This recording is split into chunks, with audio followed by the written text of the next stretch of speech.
Okay. Hello. Good morning, everyone. Hello. Am I audible? Good Good morning, morning, sir. sir. morning. Uh, almost people are here, right? 89, 90 people are here. Okay. ठीक है. So आज क्या करना है? कल हमने देखा था वैसे स्टेट्स तक, राइट? स्टेट्स तक हमने देखा था, कवर अप किया था. आज हम सोच रहे हैं, आज हम थोड़ा सा एपीआईज वगैरह के बारे में देखेंगे कि हाउ डू यू हैंडल, क्योंकि आप फ्रंट एंड बनाओगे बेसिकली. तो रिएक्ट से आप कैसे हैंडल करोगे एपीआई को, जब बैकएंड से कोई एपीआई आएगी या फिर आपको बैकएंड में डेटा भेजना है, इस तरीके की चीज़ों को, राइट? कैसे अपडेट डिलीट ये सब करना है, राइट, फ्रंट एंड की साइड से। तो ये सब चीज़ें थोड़ा बहुत देखेंगे। वैसे हमारे पास बैकएंड है नहीं, तो मैं एक एपीआई जानता हूँ जिसका नाम है मॉक एपीआई। ये एपीआई बेसिकली आपको एक बैकएंड जैसा स्ट्रक्चर दे देगा, है ना? कि जैसा आप स्कीमा वगैरह डिजाइन करते हो, बैकएंड पे मॉडल्स वगैरह तैयार करते हो, वैसे ही एक स्ट्रक्चर आपको क्रिएट करने बोलेगा। और ये आपको एपीआई देगा उसके बेस पे कि क्या करना है आपको, है ना? देखते हैं। देखो, मॉक एपीआई पे आप जाके सर्च करोगे ऑनलाइन जाके, गूगल पे या कहीं पे भी मॉक एपीआई जाके सर्च करोगे तो ये ऐसा एक वेबसाइट खुल जाएगा, राइट? अब ये बोलेगा भैया प्रोजेक्ट बनाओ। तो इनिशियली कोई एक प्रोजेक्ट का नाम दे देते हैं, suppose let's go with something, user दे देता हूँ मैं, ठीक है? यूजर नहीं, डीबी लिख देता हूँ मैं, समझ जाओगे आप। स्लैश एपीआई स्लैश वी1, ये बस बेसिकली राउट है, कौन से राउट पे जाना है उस चीज का है ये। कि आप एक प्रीफिक्स दो, कौन सा एंड पॉइंट होगा एपीआई का। मैंने बोला स्लैश एपीआई स्लैश वी1, आप कुछ भी डाल सकते हो, आपकी मर्जी। उसके बाद अपन ने क्रिएट कर दिया इस चीज को, राइट? तो अब एक डीबी नाम से कोई चीज बन गया, है ना? अब इसके बाद आप इस पे क्लिक करोगे तो ये बोलेगा कि भैया रिसोर्स क्रिएट करो, क्या चीज आपको स्टोर करने हैं इस पे, है ना? वो सारी चीज आप मेरे को बताओ, राइट? तो अपन सिंपली एक नया रिसोर्स क्रिएट करेंगे जिसमें मेरे पास दो तीन चीज रहेंगी। मैं बोलता हूँ, अच्छा ये चीज देखना ध्यान से कि जैसे मोंगोडीबी में आईडी खुद खुद ब खुद जनरेट होती थी ना, यहाँ पे भी आईडी खुद ब खुद जनरेट होती है ना? ऊपर एग्जांपल दे देता हूँ मैं, इसका नाम यूजर्स नाम से रिसोर्स नेम है मेरा, जिसमें यूजर्स का डेटा रहेगा। मैं लूंगा नेम, जो फ्रंट एंड साइड से आएगी। दूसरा ले अपन लेंगे ईमेल, हो सकता है ना? ईमेल ले लेंगे अपन, स्ट्रिंग टाइप होगा वो भी। और एक इमेज ले लेंगे, इमेज, ठीक है? तो इसको भी रख देते हैं फिलहाल के लिए स्ट्रिंग टाइप। बस इतना काम कर लिया हमने। इस तरह ये कुछ बनेगा डिजाइन, राइट?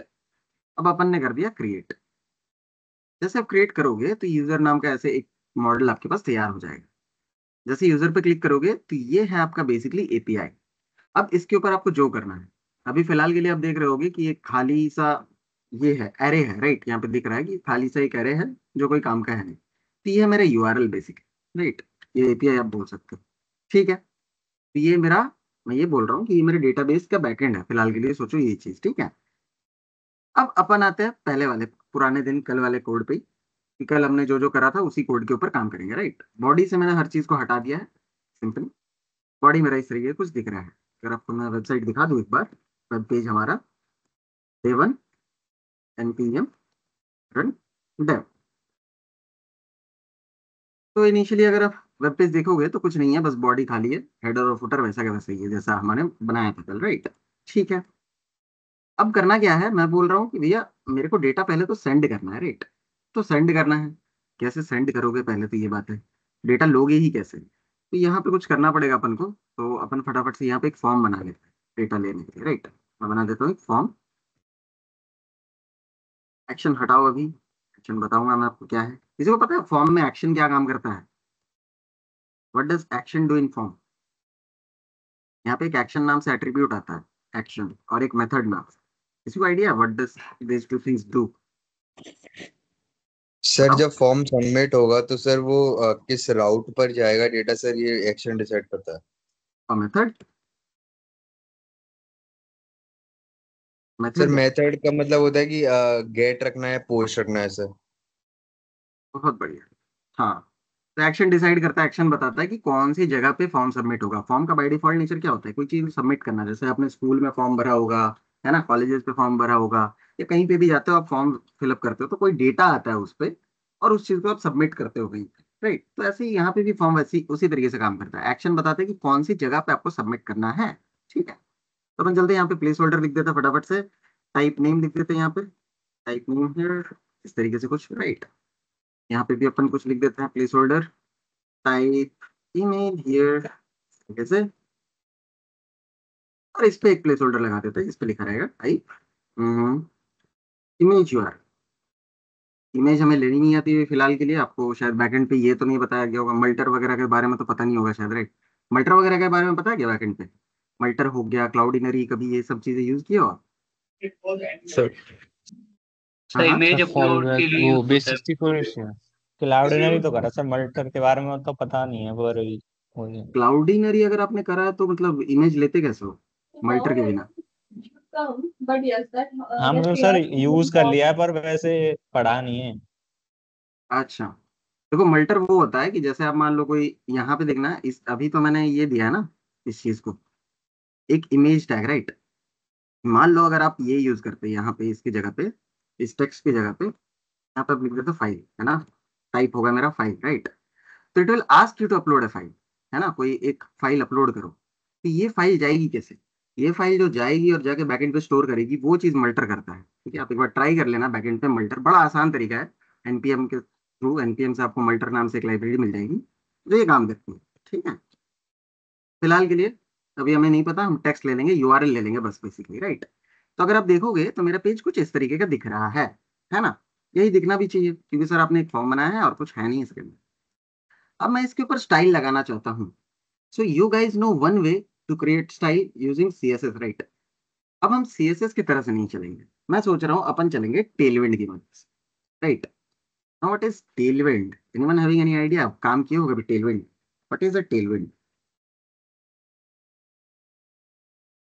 कुछ भी पता है इसके बारे में तो बताओ, टेलविंड के बारे सर में। इनलाइन सीएसएस की तरह होता है। इनलाइन सीएसएस की तरह होता है? एग्जैक्टली नहीं इनलाइन की तरह, आप थोड़ा बहुत बोल सकते हो, एग्जैक्टली इनलाइन सीएसएस ही होता है ऐसा नहीं है, है ना। कोई कुछ बोल रहा था, हाँ बताओ। सर ये दूस फ्रेमवर्क है, हाँ, ये फ्रेमवर्क है जो कि फास्टर है सीएसएस से। फास्टर है सीएसएस से, ओके। फास्टर एज इन मतलब आप बोल रहे हो ज्यादा ऑप्टिमाइज्ड है, इज इट?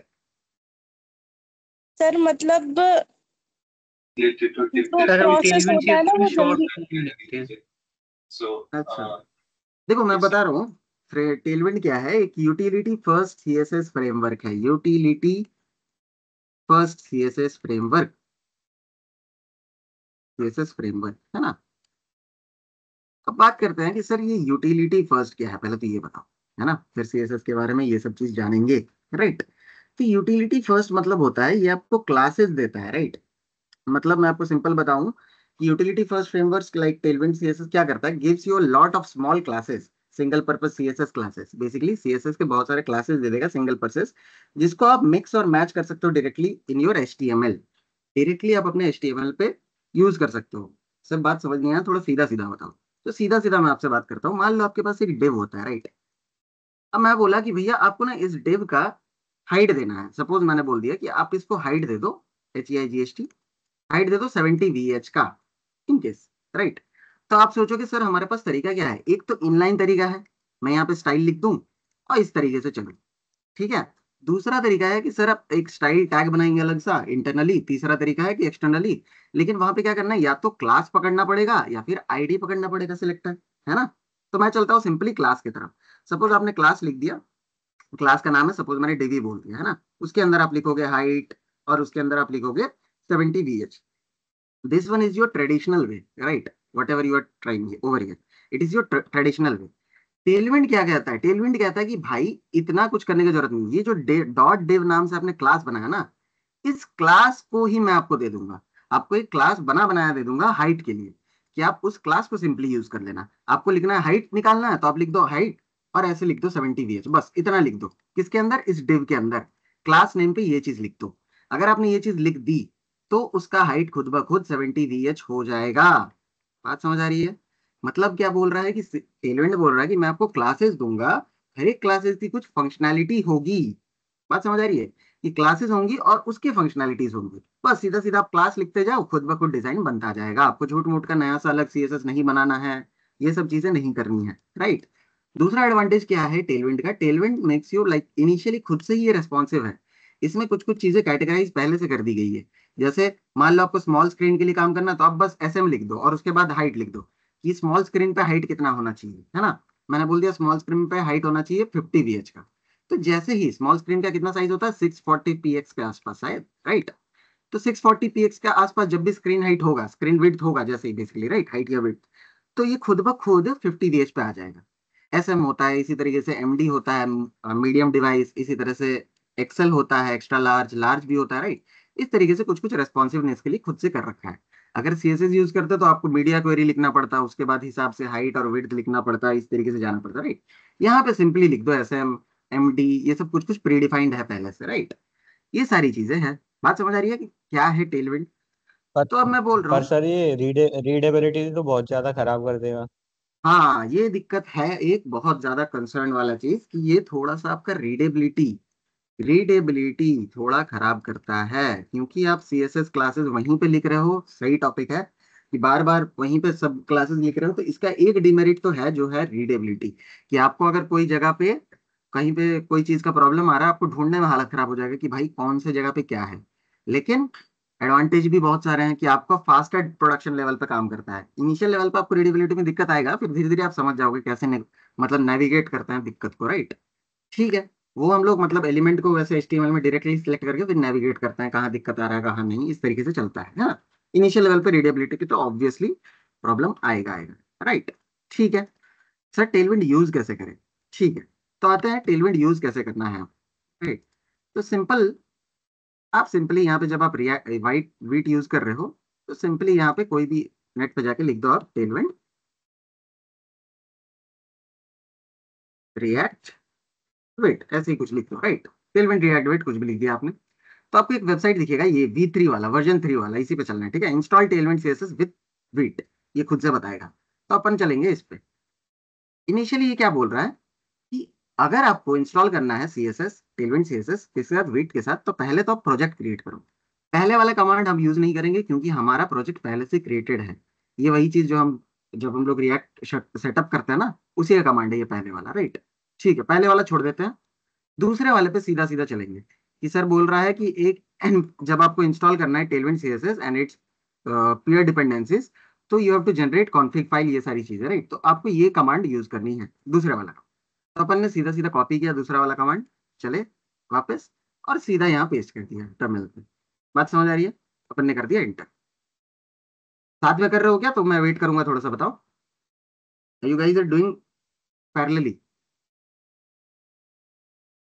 बोलो हाँ या ना, ये तो बोल दो। यस ठीक है, तो मैं वेट करता हूँ, करो फटाफट।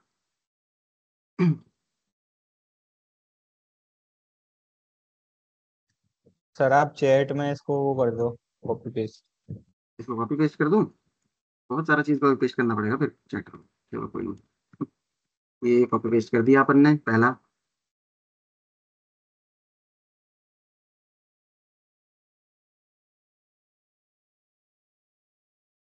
दोनों चीजें आ गई हैं, प्रीफिक्स टेलविंड -p। हाँ ठीक है,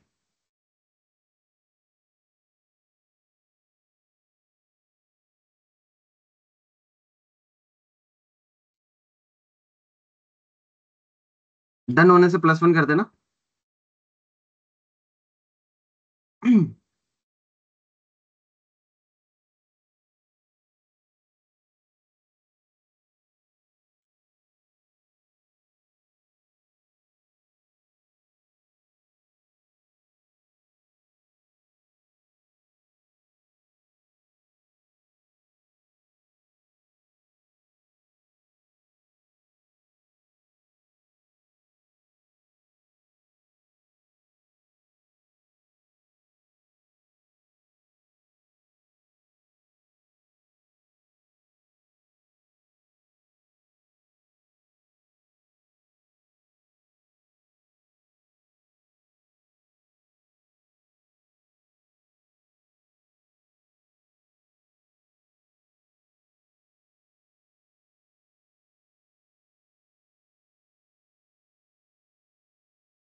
डन,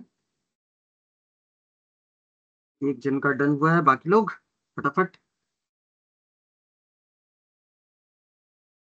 बहुत बढ़िया, ठीक है।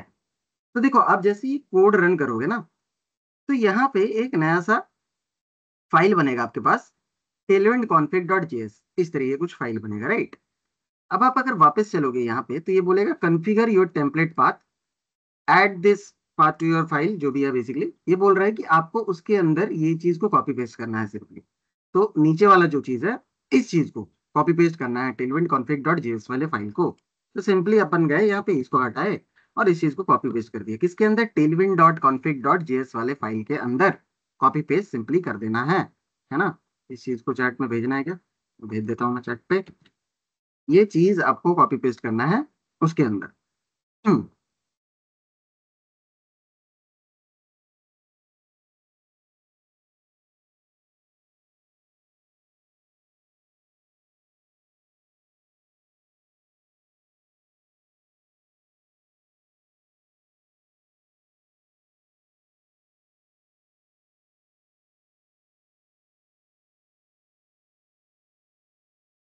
ऑलराइट, होपफुली कॉपी पेस्ट हो गया होगा, है ना।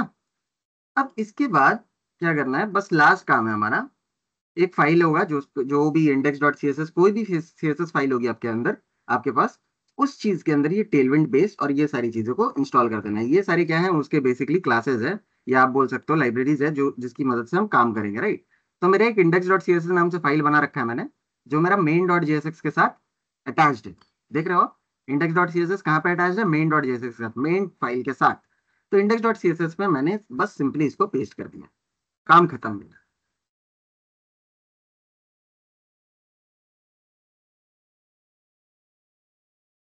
तीन चीजें हमने करा है, अगर मैं एक बार रिपीट कर दूं आपको, तो इनिशियली हमने इंस्टॉल करा ये सेकंड वाले कमांड के साथ, इसको आपने उस पर टर्मिनल पे चलाया। दूसरा काम हमने क्या करा, जैसे ही हमने चलाया तो हमारे पास tailwind.config.js नाम से एक फाइल बना। इस फाइल के अंदर इस चीज को उठा के कॉपी पेस्ट कर दिया बस, राइट।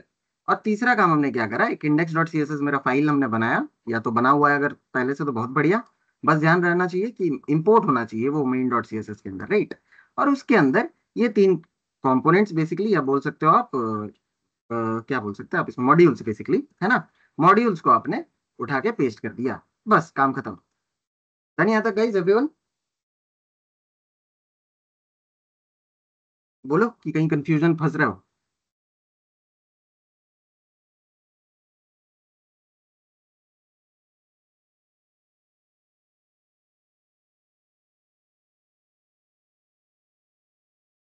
गाइस डन, यस और नो, ये तो बोलो। +1,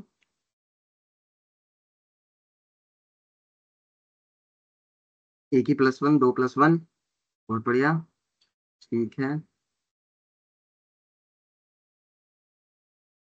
चलो ठीक है, ऑलमोस्ट मैं मान के चल रहा हूँ कि लोगों के हो गए, राइट। अब ध्यान देना, मैंने बोला था कहाँ गया मेरा ये वाला पेज, राइट। अब ध्यान देना इस सबमिट बटन को, ठीक है। सबमिट बटन कैसा दिख रहा है ना, ये टाइप्स वगैरह ये सब छोड़ो, अभी सबमिट बटन कैसे दिख रहा है। मैं क्या बोल रहा हूँ, जब भी आप टेलविंड वगैरह चलाते हो ना, तो टेलविंड एक काम करता है, जब भी टेलविंड इंस्टॉल होगा तो टेलविंड सबसे पहला काम क्या करेगा, जो भी HTML है जिसमें पहले से कुछ कुछ स्टाइल्स आते हैं, जैसे H1 का आपको पता होगा, हेडिंग का कुछ पहले से स्टाइल आता है कि उसका बोल्ड रहता है थोड़ा सा कलर, राइट।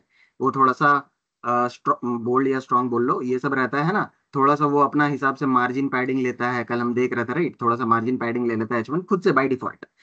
जैसे ही टेलविंड इंस्टॉल होगा, टेलविंड का काम है जो भी HTML के जो भी टैग्स है जो खुद से थोड़ा सा स्टाइल ले लेते हैं, उनको वो स्टाइल को वो रिमूव कर देगा।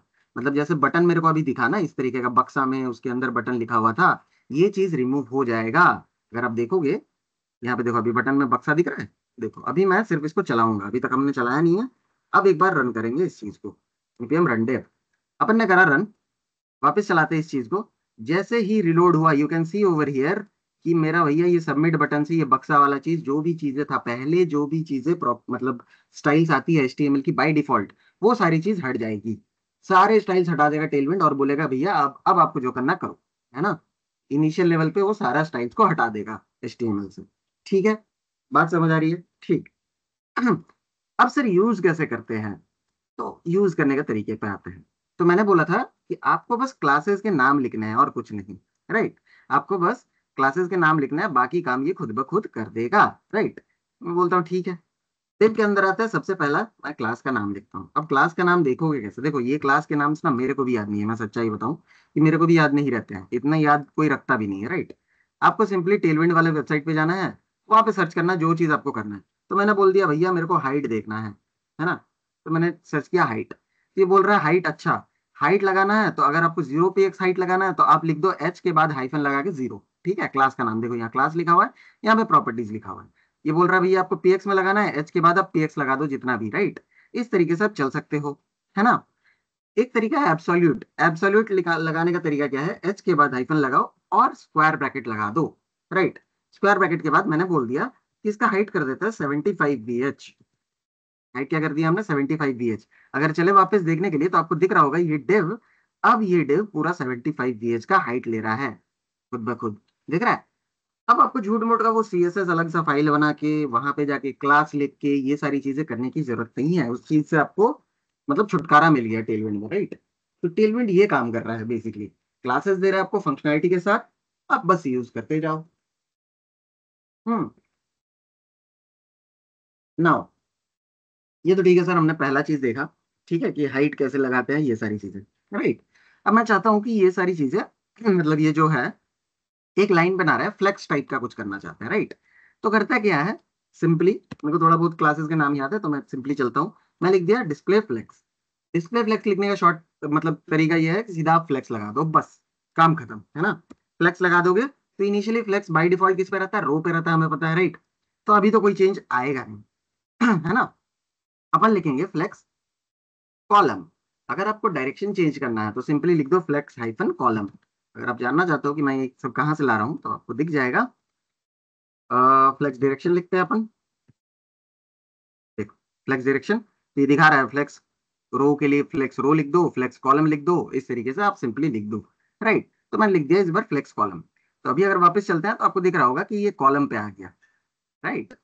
अब ये सर क्या दिक्कत है इसमें दिक्कत है कि ये ना ये ले रहा है स्पेसिंग, ले रहा है झूठ मूठ का, बहुत ज्यादा चौड़ा सा स्पेसिंग ले रहा है, राइट। तो इसको घटाना पड़ेगा किसी तरीके से। तो घटाओगे कैसे, बताओ, करोगे क्या इसके लिए। Sir width. वेट घटाना पड़ेगा, ऑब्वियस सी बात है ना। तो यहाँ पे चलेंगे अपन सीधा सीधा किसी भी क्लास के ऊपर, क्लास नेम, वेट घटाना। तो उसी तरीके से अगर वेट आपको एब्सोल्यूट वैल्यू कभी भी देना है तो आप ध्यान रखना क्या करना है आपको, स्क्वायर ब्रैकेट ओपन कर देना है, बस हाइफन लगा के बस सिंपली स्क्वायर ब्रैकेट ओपन कर दो और उसके बाद आप अपना एब्सोल्यूट वैल्यू दे दो। तो मैंने बोला यहाँ पे 30%, है ना। 30% ले लेते हैं, फिर 25 कर देते हैं इसको, 25%, 25%। तो अगर हमने वेट इसका 25% कर दिया तो आपको दिख रहा होगा इनिशियल पहले वाले का वेट घट गया पहले से। बाकी लोग बाकी दोनों का लगा हुआ नहीं है क्लास उस पे, तो बाकी दोनों पे तो नहीं हो रहा है ना। बाकी इसके पे तो घट गया है, कोई दिक्कत नहीं, राइट। मैं थोड़ा थोड़ा फटाफट से कुछ कुछ लिखता हूँ, आप गेस करना क्या काम कर सकता है। मैं लिख दिया इस पे जस्टिफाई सेंटर, क्या करेगा पता है। सर वो आई टेक्स्ट बीच में आएगा। टेक्स्ट बीच में आ जाएगा, पक्का। जस्टिफाई सेंटर जो से टेक्स्ट बीच जो में आएगा, देखो। जो सर प्लेस होल्डर जो लिख रहा जाता है। ये बीच में कहाँ आया, नहीं आया ये तो बीच में। जस्टिफाई सेंटर मैंने करा, राइट। अब बता पाओगे क्यों नहीं आया ये बीच पे। पर जस्टिफाई की स्पेलिंग थोड़ी हुआ है। जस्टिफाई, अरे अच्छा सही बात है, जस्टिफाई, राइट, जस्टिफाई। चलो ठीक है, ये भी कर दिया हमने, फिर भी नहीं आएगा ऑब्वियसली, है ना। तो अभी भी नहीं सर आया, अभी भी। आइटम सेंटर करके। आइटम सेंटर करने से क्यों आएगा ये, पहले ये बताओ। आप सही हो कि आइटम सेंटर पे ये सर सेंटर पे क्योंकि आएगा। सर ये सर फ्लेक्स उसमें अपोजिट आइटम हो है जाता है, फॉर्म। जब हम फ्लेक्स कॉलम दे देते हैं तो आइटम सेंटर जस्टिफाई सेंटर की तरह काम करता है और जस्टिफाई सेंटर आइटम सेंटर की तरह। Exactly exactly. फ्लेक्स रो पे ऐसा होता है, जस्टिफाई सेंटर अगर ये रो रहता तो ये हॉरिजेंटली वर्ड हॉरिजेंटली आपको सेंटर पे लेकर आता। लेकिन अब यहाँ पे आपका कॉलम है तो इसके लिए आपको अलाइंग आइटम के हिसाब से चलना है, राइट। तो अपन यहाँ पे लिख देंगे आइटम्स सेंटर। बात समझ आ रहा है। इस बार अपन चलेंगे आइटम सेंटर, तो ये आ गया बीच में, राइट। अब इसका हमने कुछ दे नहीं रखा था तो जिसके कारण ये थोड़ा थोड़ा कॉम्पैक्ट हो गया, राइट। ठीक है, फटाफट से चलते हैं, बाकियों का भी करते हैं। कुछ और चीजें लगा देते हैं इस पे। लगा देता हूँ मैं गैप। गैप क्या करेगा, लिख देता हूँ मैं 10 px का गैप, 10 px के गैप आ जाएंगे सब में, राइट। ठीक है, और उसके बाद अपन लिख देते हैं पीटी। बता पाओगे क्या काम हो सकता है पीटी का, पैडिंग टॉप। पैडिंग टॉप, बहुत आसान, देखो सिंपल तरीका है, ऊपर से अब थोड़ा सा पैडिंग मिल गया मेरे को, राइट। तो ये चीजें हैं, मैं शॉर्ट फॉर्म लिखूंगा ना आपको समझ आने लगेगा कि क्या क्या चल रहा है इस पे, बड़ा आसान है टेलविंड। बस दिक्कत ये होता है कि थोड़ा थोड़ा कुछ कुछ क्लासेस याद नहीं रहते हैं, तो बार बार जाके देखना पड़ता है। बाकी तो टेलविंड एकदम हलवा है, राइट। अपन यहाँ पे थोड़ा सा बॉर्डर दे देते हैं, बॉर्डर दिख नहीं रहा है तो अपन चलते हैं बॉर्डर के साथ। बॉर्डर लिख देते हैं अपन ब्लैक कलर का, है ना। कलर देना तो हाइफन लगा के जो भी कलर लगाना है आपको लगा दो सिंपली। बॉर्डर रखते हैं यहाँ पे, मैं बोलता हूँ 2px का बॉर्डर। तो अगर आप देखोगे तो अब आपको 2px का बॉर्डर भी दिख रहा है, राइट।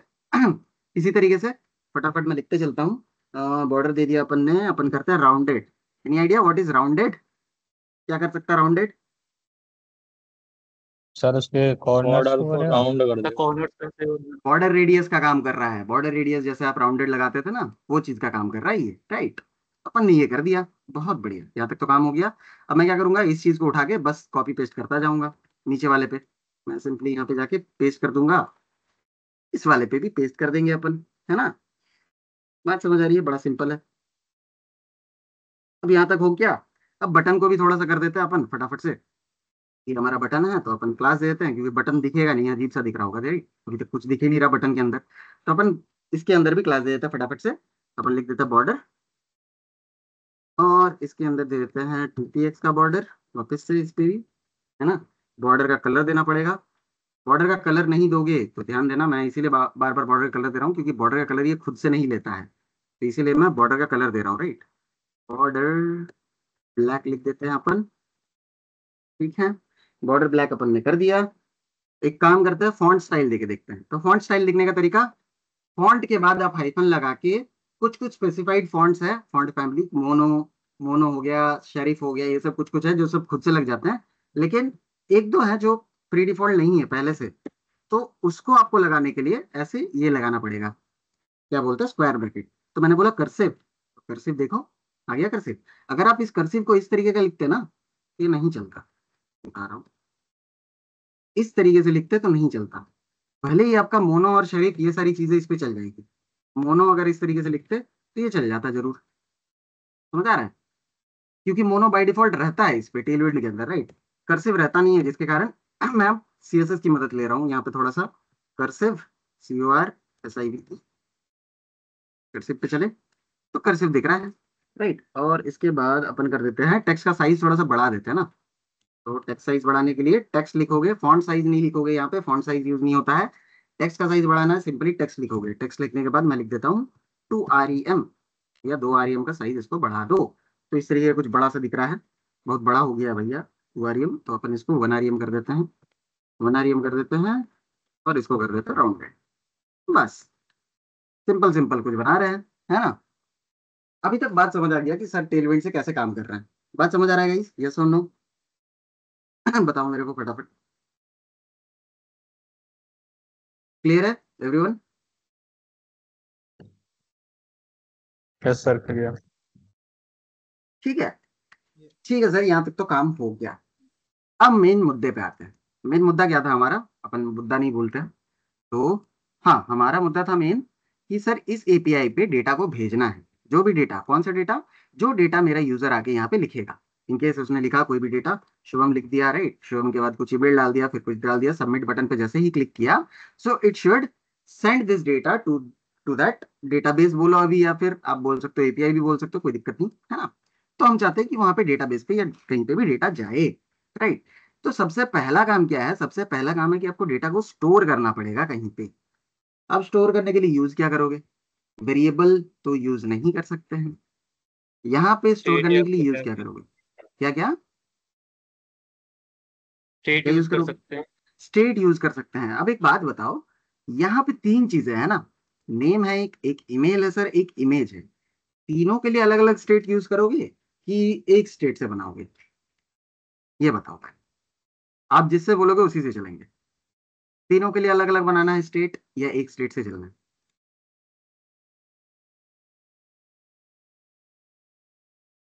बोलो बोलो। अलग बनाएंगे। तीनों के लिए अलग अलग बनाओगे? चलो ठीक है। ऐसे सर हाँ बोलो। सेम भी बना सकते हैं। सेम में बना सकते हैं, हाँ। तीनों के इसके लिए लिए अलग अलग रैप बनाओ। करेंगे तो ज्यादा बेटर होगा ना। क्या यूज करोगे? रेफ? Yes sir. नहीं, रेफ यूज करना बेटर। रेफ यूज रेफ का बात कर रहे हो, राइट। री रेंडरिंग नहीं होगी ना, अगर स्टेट वेरिएबल होगा हर बार री रेंडर होगा वो जब भी चेंज होगा तो।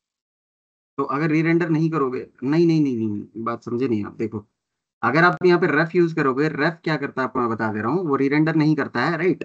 वो री रेंडर तो नहीं करता है, लेकिन वो रेफ जावास्क्रिप्ट की मेथड ही यूज करता है। वो प्रॉपरली वही डॉम को, मतलब प्योर डॉम के साथ काम करेगा वो फिर।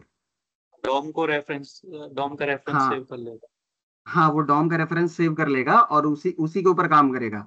रेफ तभी यूज किया करो, मैं आपको बता दे रहा हूँ, ref should be only used at that time जब आपको किसी चीज, कोई टैग, इनपुट टैग के ऊपर चेंज करना है या कोई चीज चेंज करना है, तभी आप रेफ को यूज करो। वरना रेफ हर जगह नहीं यूज किया जा सकता। रेफ अगर आप यूज करोगे तो दिक्कत आएगा ये चीज का कि ऑप्टिमाइजेशन घट जाएगा आपका, समझ रहे हो। उसका रीजन है, मैं आपको बताऊंगा आगे क्या है यूज रेफ में, राइट। ठीक है। तो आप लोग बोल रहे थे कि सर, किसी बच्चे ने बोला कि सर 3-4 अलग अलग स्टेट यूज कर लेते हैं, 3, है ना। कोई बता रहा था कि एक ही स्टेट पे कर लेते हैं। तो मैं बता रहा हूँ 3 अलग अलग स्टेट यूज करोगे तो फायदा नहीं है, क्योंकि आप झूठ मूठ का स्टेट वेरिएबल्स बढ़ा रहे हो, है ना।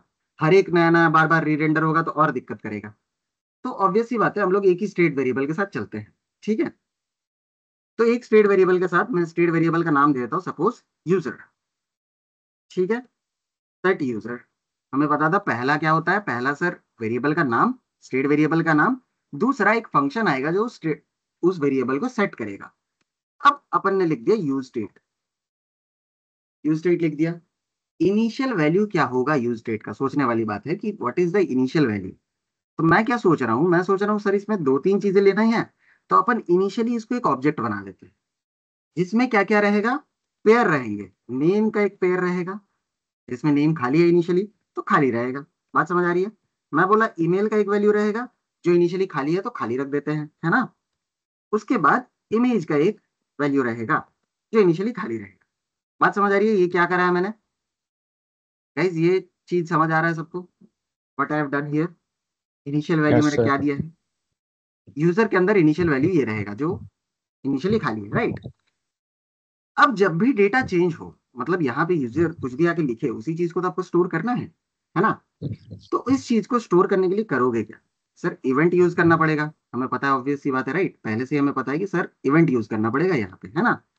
तो इवेंट यूज करोगे कैसे, तो इवेंट के लिए और कौन सा इवेंट यूज करोगे, बात सोचने वाली ये भी है। मैंने लास्ट टाइम आपको जावास्क्रिप्ट पे एक इवेंट दिखाया था इस तरीके का सिचुएशन हैंडल करने के लिए, इनपुट इवेंट, अगर आपको याद होगा तो, राइट। यहाँ पे एक इनपुट इवेंट भी चलता है, एक ऑन चेंज इवेंट भी चलता है। दोनों में सिर्फ डिफरेंस छोटा सा ही है। क्या डिफरेंस है मैं बता देता हूँ, डिफरेंस देख लो।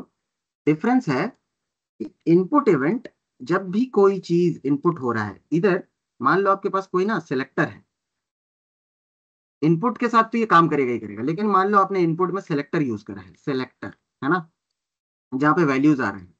इस तरीके का वैल्यूज रहेंगे बहुत सारे, ऑप्शन 1 ऑप्शन 2 इस तरीके का ऑप्शन देखे होंगे आपने, है ना, वेबसाइट से। तो वहां पे भी इनपुट इवेंट सही काम करता है, यहाँ पे ऑन चेंज इवेंट में दिक्कत आने लगती है। बाकी on change event is good with your, अगर आपने टेक्स्ट इनपुट लिया है या कोई और इनपुट लिया है उसके साथ बड़ा सही है। चेकबॉक्स हो गया, ये सारी चीजों के लिए इनपुट इवेंट इज बेटर। बात समझ आ रहा है। तो अपन चलते हैं फिलहाल के लिए ऑन चेंज के साथ ही, चलो ऑन चेंज में यहाँ पे कोई दिक्कत आने वाला नहीं है, तो अपन ऑन चेंज के साथ चलते हैं। मैंने लिख दिया ऑन चेंज इवेंट। अभी ऑन चेंज इवेंट करेगा क्या, जब भी कोई भी चीज चेंज होगा तो ये बस कॉल कर लेगा फंक्शन को। तो अपन यहाँ पे क्या करेंगे, एक फंक्शन नहीं, सीधा सीधा यहाँ पे एक फंक्शन बना देंगे। क्या बोलते हैं इसको, एनोनिमस फंक्शन, राइट। तो अपन ने सीधा सीधा यहाँ पे एक एनोनिमस फंक्शन बना दिया, जिसपे सिंपली मैं लॉग लिखता हूँ, टाइपिंग लिख देता हूँ, राइट। देखो क्या हो रहा है, अगर मैं ये चीज लिखा, अब जब भी टाइप करोगे तो टाइपिंग लिखता हुआ आएगा। ये लाइन ऑफ कोड समझ आ रहा है गाइस, क्या चल रहा है इसमें। मैंने ऑन चेंज के ऊपर एक फंक्शन को कॉल कर दिया है, बेसिकली एनोनिमस फंक्शन है बेसिकली, जो अंदर जो भी चीज परफॉर्म कर रहा है, कंसोल डॉट लॉग टाइपिंग, जब भी ये हिट होगा तो ये इस फंक्शन को कॉल करेगा। बात समझ आ रहा है, यस और नो, ये बताओ पहले।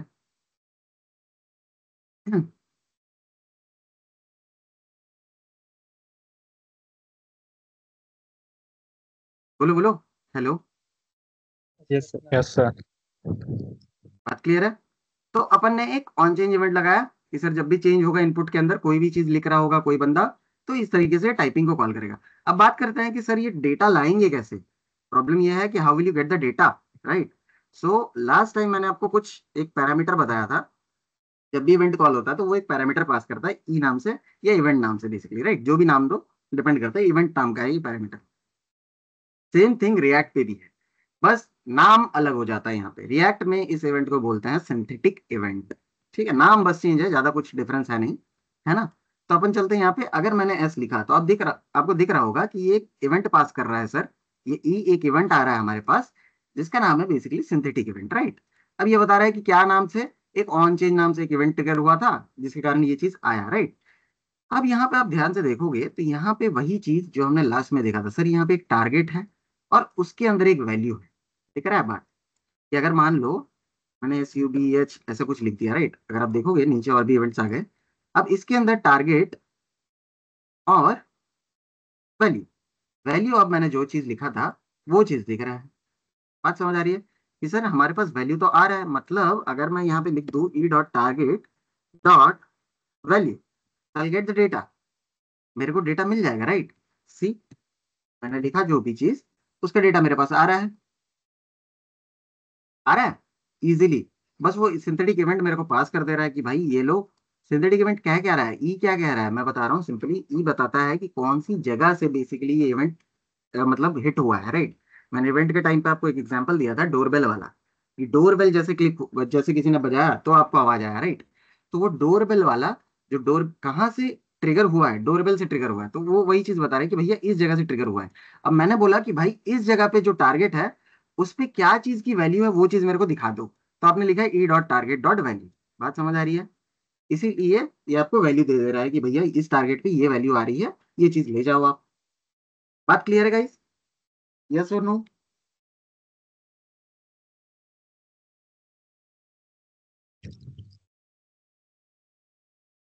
बहुत बढ़िया, ठीक है, यहाँ तक क्लियर है।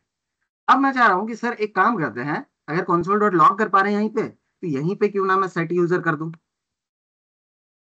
Set user E dot target dot value. आप सोचोगे ये तरीका, बताओ ये तरीका सही है क्या, यू थिंक? अगर है तो क्यों है, और अगर नहीं है तो क्यों नहीं है। मैंने लिखा ऑन चेंज पे जो भी target E dot target dot value उसको सेट कर दो, क्या होगा इससे प्रॉब्लम, और तो अगर जब नहीं भी होगा तो? सेट हुआ तो बार सर बार यूजर सेट हाँ बोलो। करेगा। Sir set user dot name करना पड़ेगा शायद।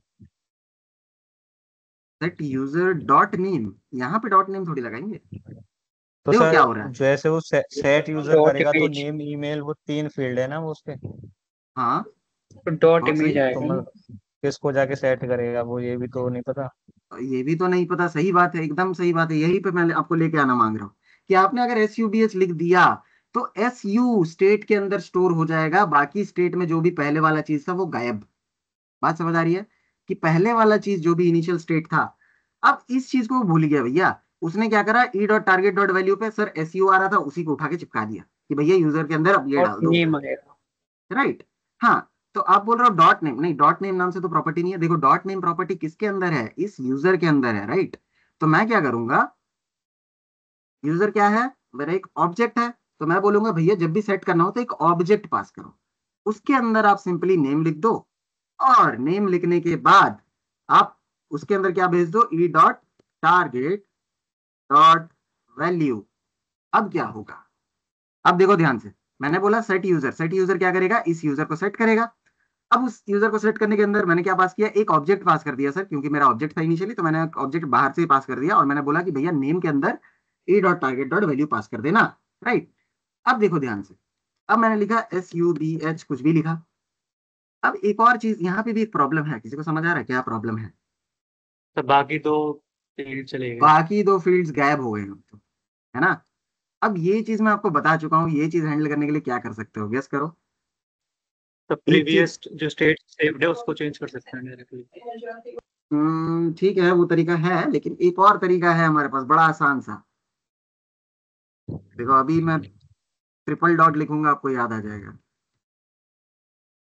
अगर मैंने इस यूजर को ऐसे लिख दिया ट्रिपल डॉट, मतलब क्या बनेगा कि भैया जो पहले वाला चीज है, ये चीज इसको रहने देना। अब उसके बाद नेम में जो भी चेंज आ रहा है उसको उठा के डाल दो। अब देखो क्या होगा। अब मैंने लिखा SUBH, तो ये पहले वाले रह गए। बात समझ आ रही है, यस और नो? स्प्रेड ऑपरेटर क्यों यूज कर रहा हूं मैं यहाँ पे, गाइस क्लियर है, यस और नो? Yes sir. तो मैंने स्प्रेड ऑपरेटर यूज कर लिया। यही चीज को अब उठा के सिंपली, सर कुछ नहीं करना है, इसको कॉपी पेस्ट कर दो बाकी सारे इनपुट्स पे, मैंने लिख दिया यहाँ पे। और यहाँ पे बस नाम चेंज कर देना है, क्योंकि ये ईमेल लेके आएगा तो अपन लिख देंगे इस पे ईमेल, है ना। क्योंकि ये मेरा क्या लेकर आएगा, ये मेरा लेके आएगा इमेज को, तो I go with image over. Now बात खत्म। चलते एक बार देखने के लिए सर काम कर रहा है क्या, तो अपन देखते हैं। SUBH लिख दिया अपन ने, तो SUBH सही है। अपन ने ईमेल पे एस लिखा तो ईमेल पे भी एस आ गया, बहुत सही। अपन ने इमेज पे एस लिखा तो इमेज पे भी एस आ गया, कोई दिक्कत नहीं। यहाँ तक डेटा तो सर आ गया, कोई दिक्कत नहीं है। बात समझ आ रही है कैसे डेटा मैंने हैंडल किया, सिंपली, राइट।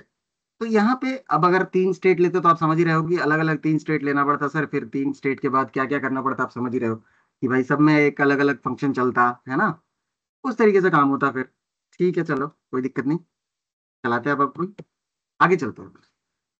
अब बात करते हैं कि सर मेरे को ये डेटा अब हमारे पास आ तो रहा है, लेकिन मैं चाहता हूँ कि ये डेटा को सेंड करना है ना, तो सेंड करोगे कैसे। सर एक तो कोड मैंने लिखा, देखते हैं एक बार पहले। ये कोड भेज दूं आप लोगों को, हाँ सर, थोड़ी भेज। दिक्कत है। अच्छा एक मिनट, किसमें भेजो बताओ, यहाँ भेज दूं, सर चैट तो में ही भेज, डाल दीजिए।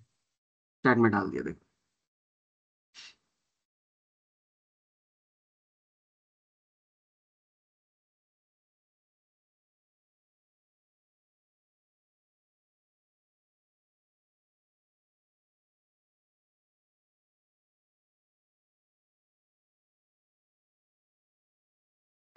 बताना मेरे को, शुरू करना है तो, है ना।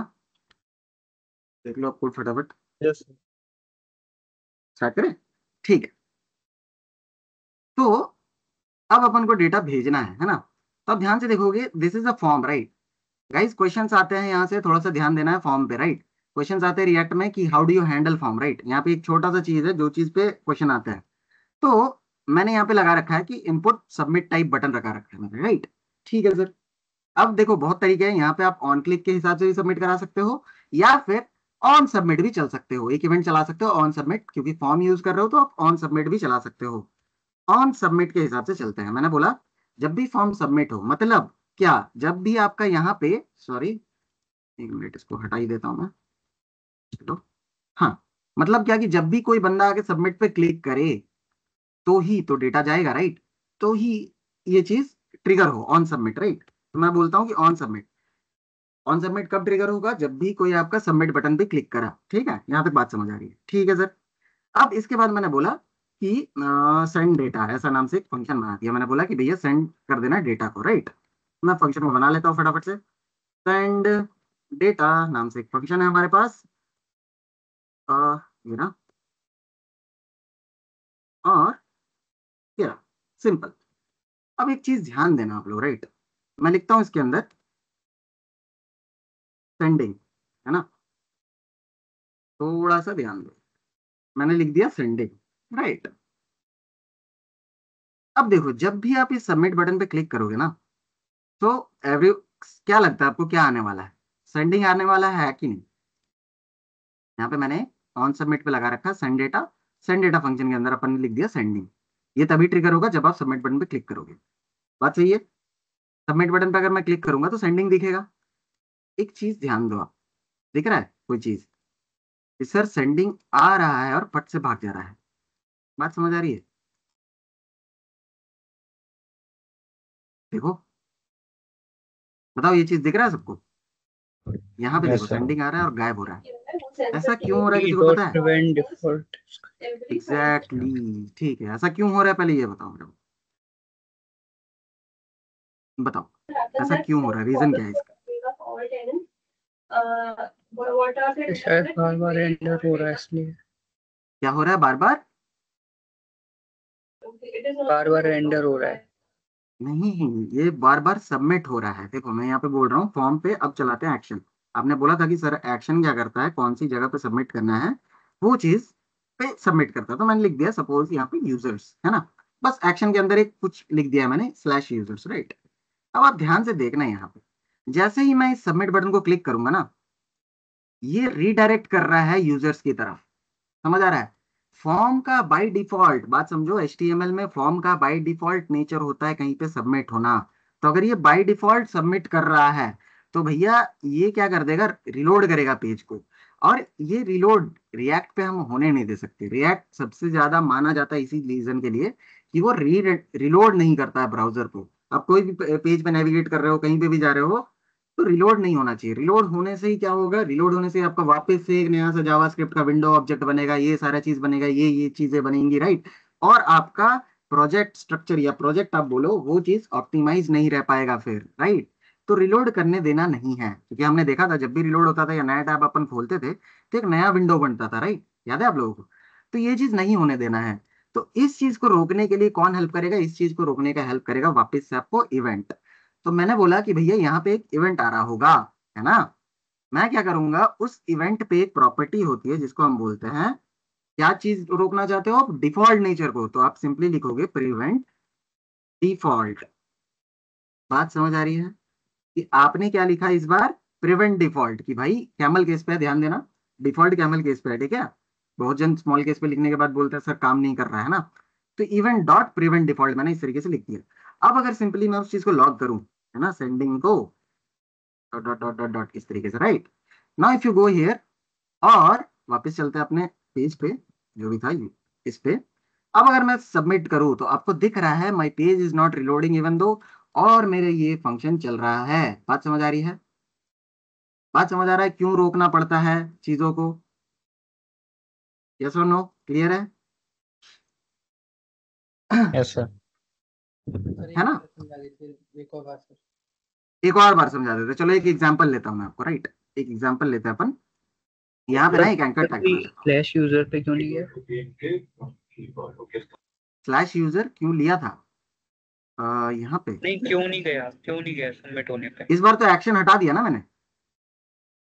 ओके चलो सर, मैंने जाएगा, फिर भी नहीं जाएगा, फिर भी नहीं जाएगा, मैं दिखाता हूँ देखो। मैं यहाँ पे यूजर्स लिख देता हूँ, right. Let's go. So initially यहाँ पे क्या हो रहा है, अब फिर भी नहीं जाएगा ये स्लैश यूजर, तो मैं आपको बता रहा हूँ क्या चल रहा है, देखो ये चीज समझो। हाँ, मैंने एक एंकर टैग लगाया। हमें सबको पता है कि सर एंकर टैग का काम क्या है, बताओ, what is the work of anchor tag. Sir links create करना, इस लिंक पे लिंक्स क्रिएट करना, .com को गूगल लिख दे रहा हूँ मैं, ठीक है ना। मैंने ऐसा कुछ बनाया है एंकर टैग के अंदर। अब इस पर जैसे आप क्लिक करोगे तो it will move to Google. सबको पता है ना, ये मूव कर जाएगा सर गूगल की तरफ, है ना, रीडायरेक्ट कर जाएगा गूगल की तरफ। ये इसका डिफॉल्ट नेचर है। बात समझ रहे हो कि ये इसका नेचर है, HTML टैग का ये एक नेचर है। अब मैं चाहता हूँ सर इस चीज को रोक देना, तो मैंने लगाया ऑन क्लिक, कि भैया ऑन क्लिक, है ना। ऑन क्लिक के अंदर एक इवेंट आ रहा होगा, हमें पता है। बात समझ आ रही है। अब मैंने इसके अंदर सिंपली लिख दिया e.prevent डिफॉल्ट, ये। अब आप ध्यान दो क्या होने वाला है। अब की बार वापस अगर मैं इस पे क्लिक करूं तो कुछ भी नहीं हो रहा है, मैं 10 बार क्लिक कर रहा हूं। बात समझ आ रहा है कि मैं उसका नेचर को रोक रहा हूं भैया, उसको जो काम था उसी चीज को मैं रोक रहा हूं। फॉर्म का बाय डिफॉल्ट काम था किसी जगह पे सबमिट होना, तो उसके लिए मैंने e.prevent डिफॉल्ट लगाया, तो वो सबमिशन रोक देगा, वो जाएगा ही नहीं वहां पे। बात क्लियर है अब, यस और नो, बताओ। Yes sir.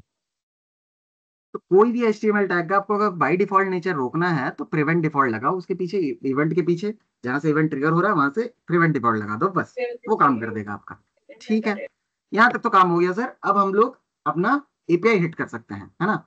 API हमारा क्या था, ये था, डेटा हमारे पास आ रहा है, राइट। तो डेटा ये था, API ये था, तो अपन फटाफट से इस URL को कहीं पे सेव कर लेते हैं। अपन एक वेरिएबल बना लेते हैं URL नाम से, लेट URL इक्वल टू, और अपन ने इस चीज को यहाँ पे सेट कर दिया। बात समझ आ रहा है कि अपन ने एक URL बना दिया। अब इस चीज को हिट करना है, तो वी नो फेच मेथड, हमें पता था सर फेच मेथड हमें आता है यूज करना, हमें असिंक अवेट यूज करना आता है, राइट। अपन एक नया तरीका दिखाऊंगा मैं आपको, आप जिसका नाम है Axios, राइट। Axios को क्या समझ सकते हो आप, एक मैसेंजर है बस, बेसिकली मैसेंजर है। यहाँ से डेटा वहां वहां लेके जाता है, वहां से डेटा यहाँ लेके आता है, यही काम है Axios का। जैसा फेच करता था वैसा ही। बाय डिफॉल्ट इंटरनली ये प्रॉमिस ही हैंडल करेगा, लेकिन ये आपको सिंटेक्स बड़ा आसान बना देता है। आपको बार बार डॉट देने लगा के जेसन फॉर्मेट में नहीं चेंज करना है, ये सब चीजें Axios का काम है। अगर मैं आपको दिखा दूं Axios के बारे में, late me go show you something about Axios। Axios is a promise based HTTP client for Node.js and browser, है ना। ये सारी चीजें इसके लिए है। फायदा क्या है आप समझो, ऑटोमेटिक जेसन डेटा हैंडल करता है ये ऑटोमेटिकली। आपको झूठ मूठ का वापस से यहाँ पे रेस्पॉन्स डॉट जेसन वापस से लगा के रिटर्न नहीं करना है, जैसे लास्ट टाइम हम लोग डॉट देन में कर रहे थे, राइट। ये ऑटोमेटिकली हैंडल कर लेता है ये सारी चीजें। इंस्टॉल करने का तरीका क्या है सर, सीधा सीधा npm इंस्टॉल Axios, बात खत्म, है ना। तो सिंपली अपन यहाँ पे लिखते हैं npm इंस्टॉल Axios। बात समझ आ रहा है, सिंपली इंस्टॉल कर लिया हमने Axios, है ना। अब मैं तो बोलूंगा जब आप एपीआई के साथ डील कर रहे हो फ्रंट एंड पे या बैक एंड पे, Axios ही यूज करो। Axios बड़ा सिंपल है और वो मतलब कॉम्प्लिकेशन से आपको बचा लेगा इनिशियली, है ना। अगर आप जल्दी फास्ट प्रोडक्शन पे काम कर रहे हो तो Axios यूज कर लो, फेच वगैरह पे मत जाओ, क्योंकि फेच वगैरह, हाँ ये बात सही है कि फेच फेच वगैरह आपका कंसेप्ट क्लियर करेगा। हाँ कोई कुछ बोल रहा है, ऑलराइट।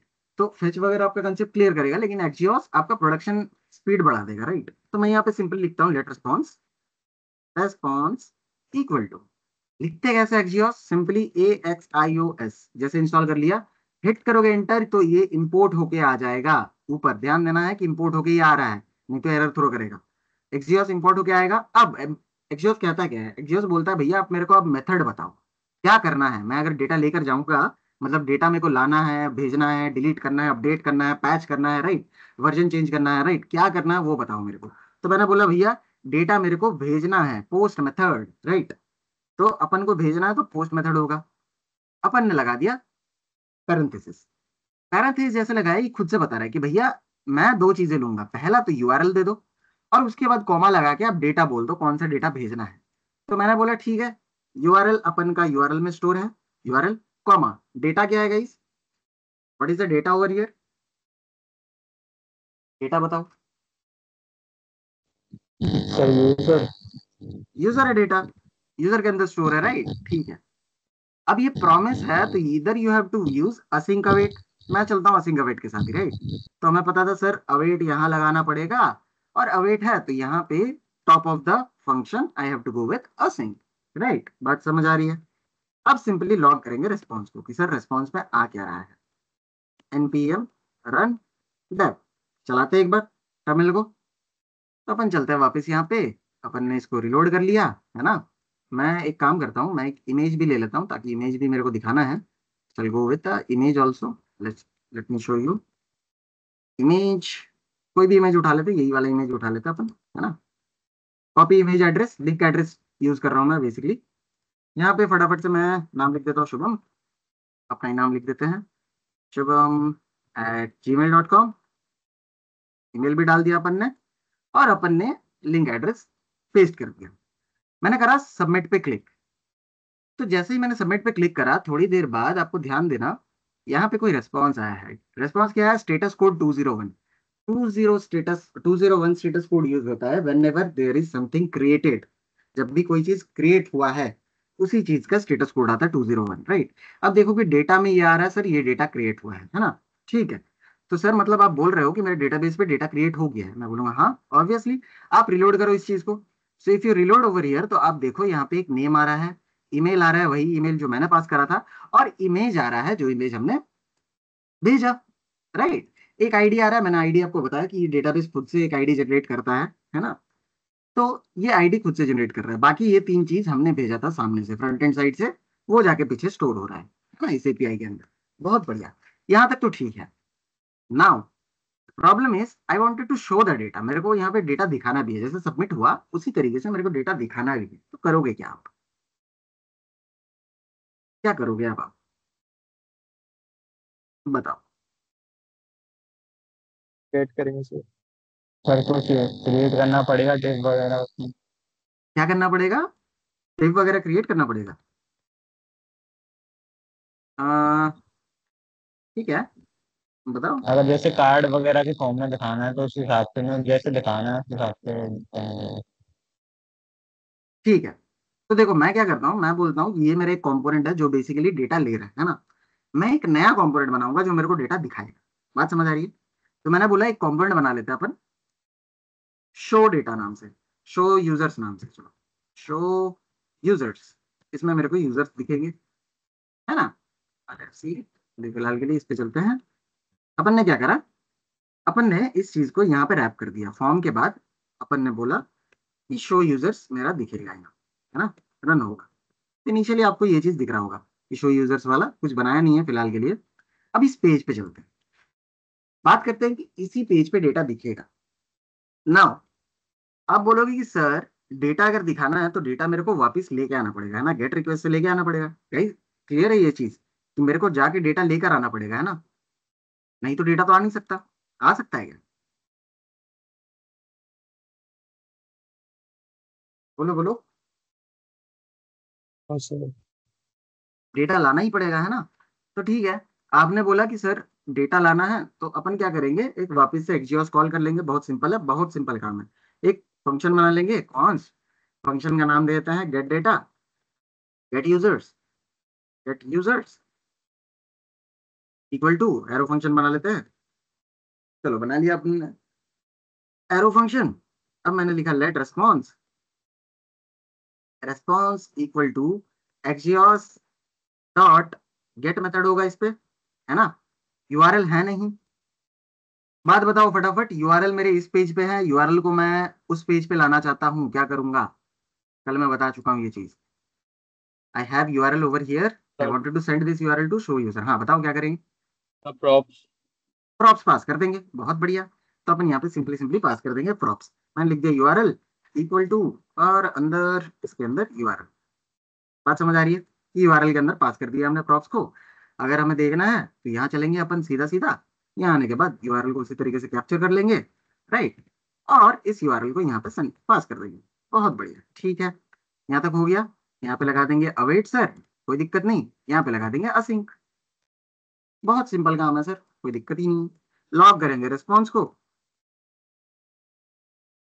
यहाँ पे लॉग कर दिया रेस्पॉन्स। यहाँ पे अपन इसको कॉल कर लेते हैं गेट यूजर्स। बात सही है? बताओ कोड सही है? बोलो फटाफट, कोड सही है, कोई दिक्कत कोड पे? Yes sir.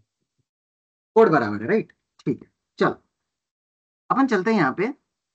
सर बहुत बढ़िया डेटा आ रहा है, अगर आप देखोगे डेटा आ रहा है इसके अंदर, डेटा नाम से एक एरे के अंदर जिसके अंदर कुछ डेटा आ रहा है, राइट। 200 स्टेटस कोड सक्सेस का होता है, तो डेटा आ रहा है।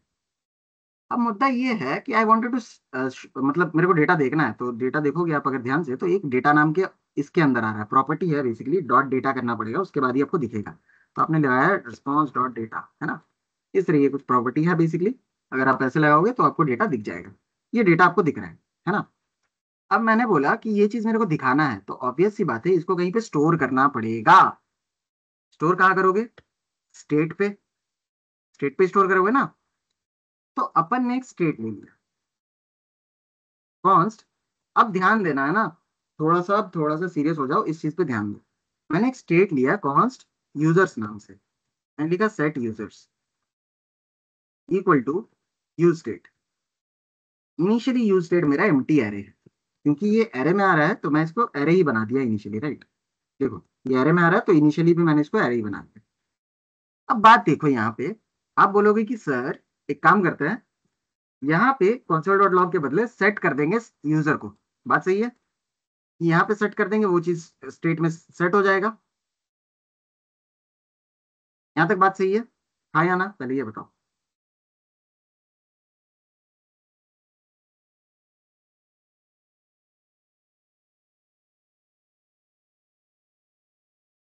बताओ बताओ गाइस फटाफट। Yes sir. गाइस मैं चाहता हूँ कि सब थोड़ा सा ध्यान दे ना, मेरे को बस एक ही बंदा कोई यस सर बोल रहा है बस, बाकी और कोई कहाँ है पता नहीं चल रहा है। यहाँ तक बात सही है ना? अब ध्यान दो यस थोड़ा सा। सर। अगर यहाँ तक बात सही है, मैं बोलूंगा ये तरीका बिल्कुल ही गलत है। I show you what is happening over here. अब ध्यान दो, यहाँ पे हेलो ट्रिगर हो रहा है झूठ मूठ का, 1 2 3 4 12 13 15 16 17 इस तरीके से। हेलो मेरे कहीं पे भी नहीं है, बाहर रखा हूं मैं इसको, है ना। अगर आप ध्यान से देखोगे माई कोड कि हेलो बाहर है इसके, फिर भी ये ट्रिगर हुए जा रहा है। अभी तक 59 60 इतने टाइम्स ट्रिगर हो चुका है, राइट। उसके बाद जाके कुछ एरर दिया है। Why this is happening? अगर आपको स्टेट समझ आ गया है तो आप इसका आंसर दे दोगे इजीली। क्यों हो रहा है कोड देख के समझो।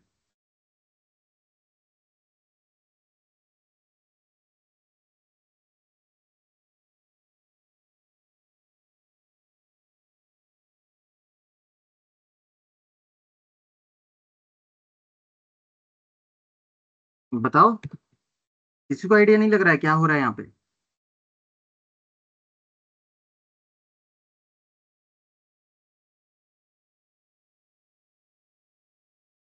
हेलो। Yes sir. हाँ बताओ, क्या हो रहा है? आइडिया लग रहा है कुछ भी? अरे गलत बोलो सही बोलो, कुछ तो डाउट हो रहा होगा कि सर इसके लिए हो रहा है।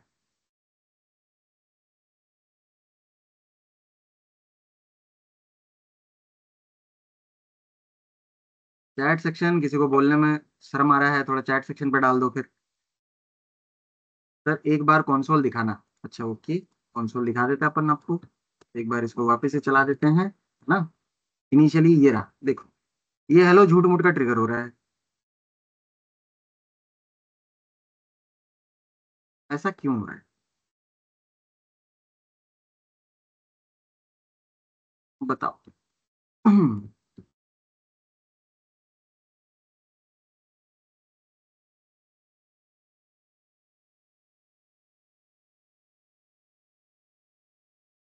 नहीं समझ आ रहा है? चलो एक बार आता है मैं यहाँ पे। मैंने आपको एक चीज बताया था, सर जब स्टेट तक क्या है? रिस्पॉन्स आ रहा है तब तक वो ट्रिगर होते जा रहा है।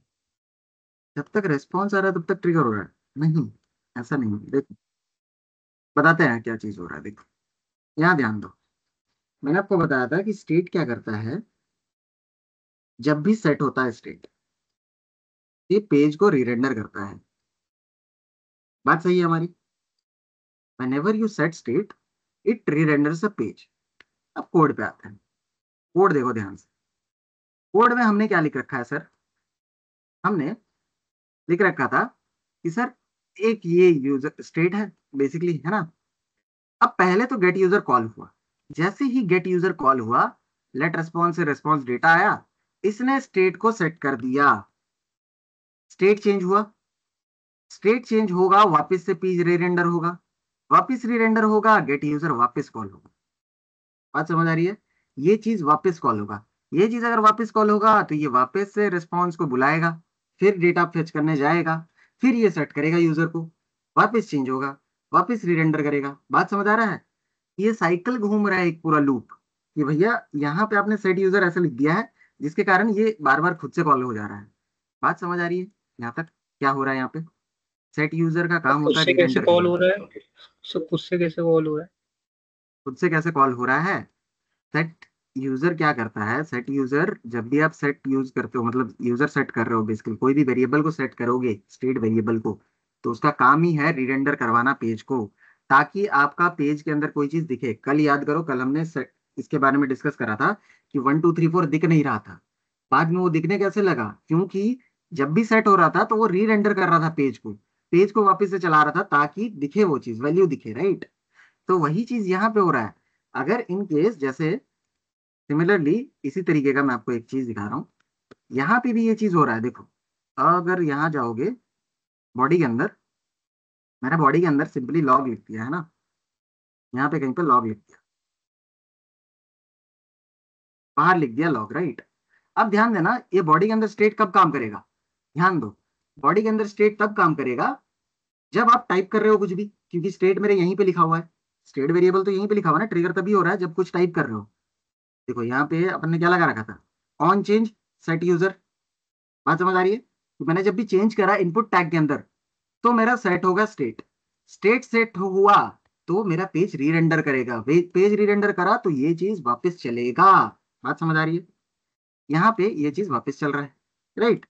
अब यही चीज यहाँ पे ध्यान दो, ये यहाँ पे, राइट। अब आपका यहाँ पे इनिशियल लेवल पे गेट यूजर कॉल हुआ, है ना। ये तो बाहर रखा हुआ है, ये तो कॉल होगा ही जैसे पेज चलेगा। तो ये कॉल हुआ, इसने रेस्पॉन्स बुलाया, रेस्पॉन्स मतलब एपीआई हिट किया, डेटा लेकर आके सेट यूजर को कॉल कर दिया कि भैया यूजर को सेट कर दो।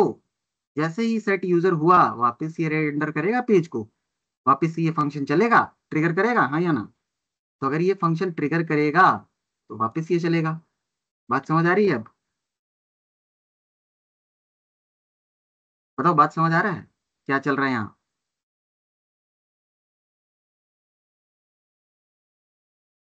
गाइस क्लियर है, यस और नो?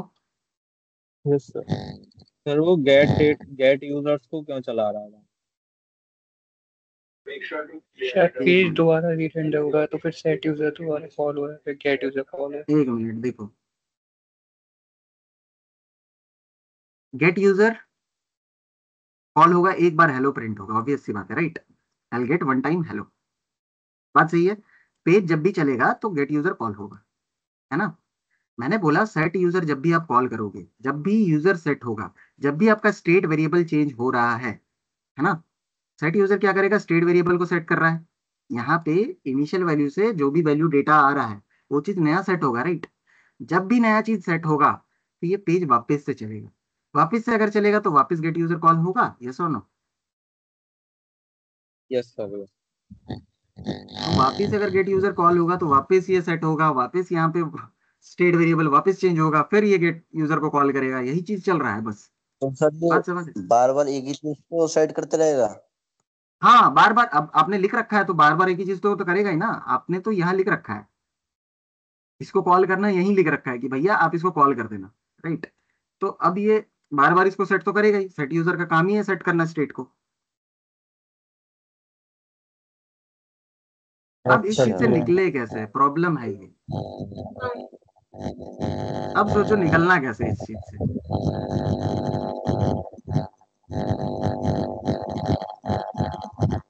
देखो एक बच्चा मेरे को लास्ट क्लास में, एक बच्चा ने लास्ट क्लास में एक बात बताया था मेरे को।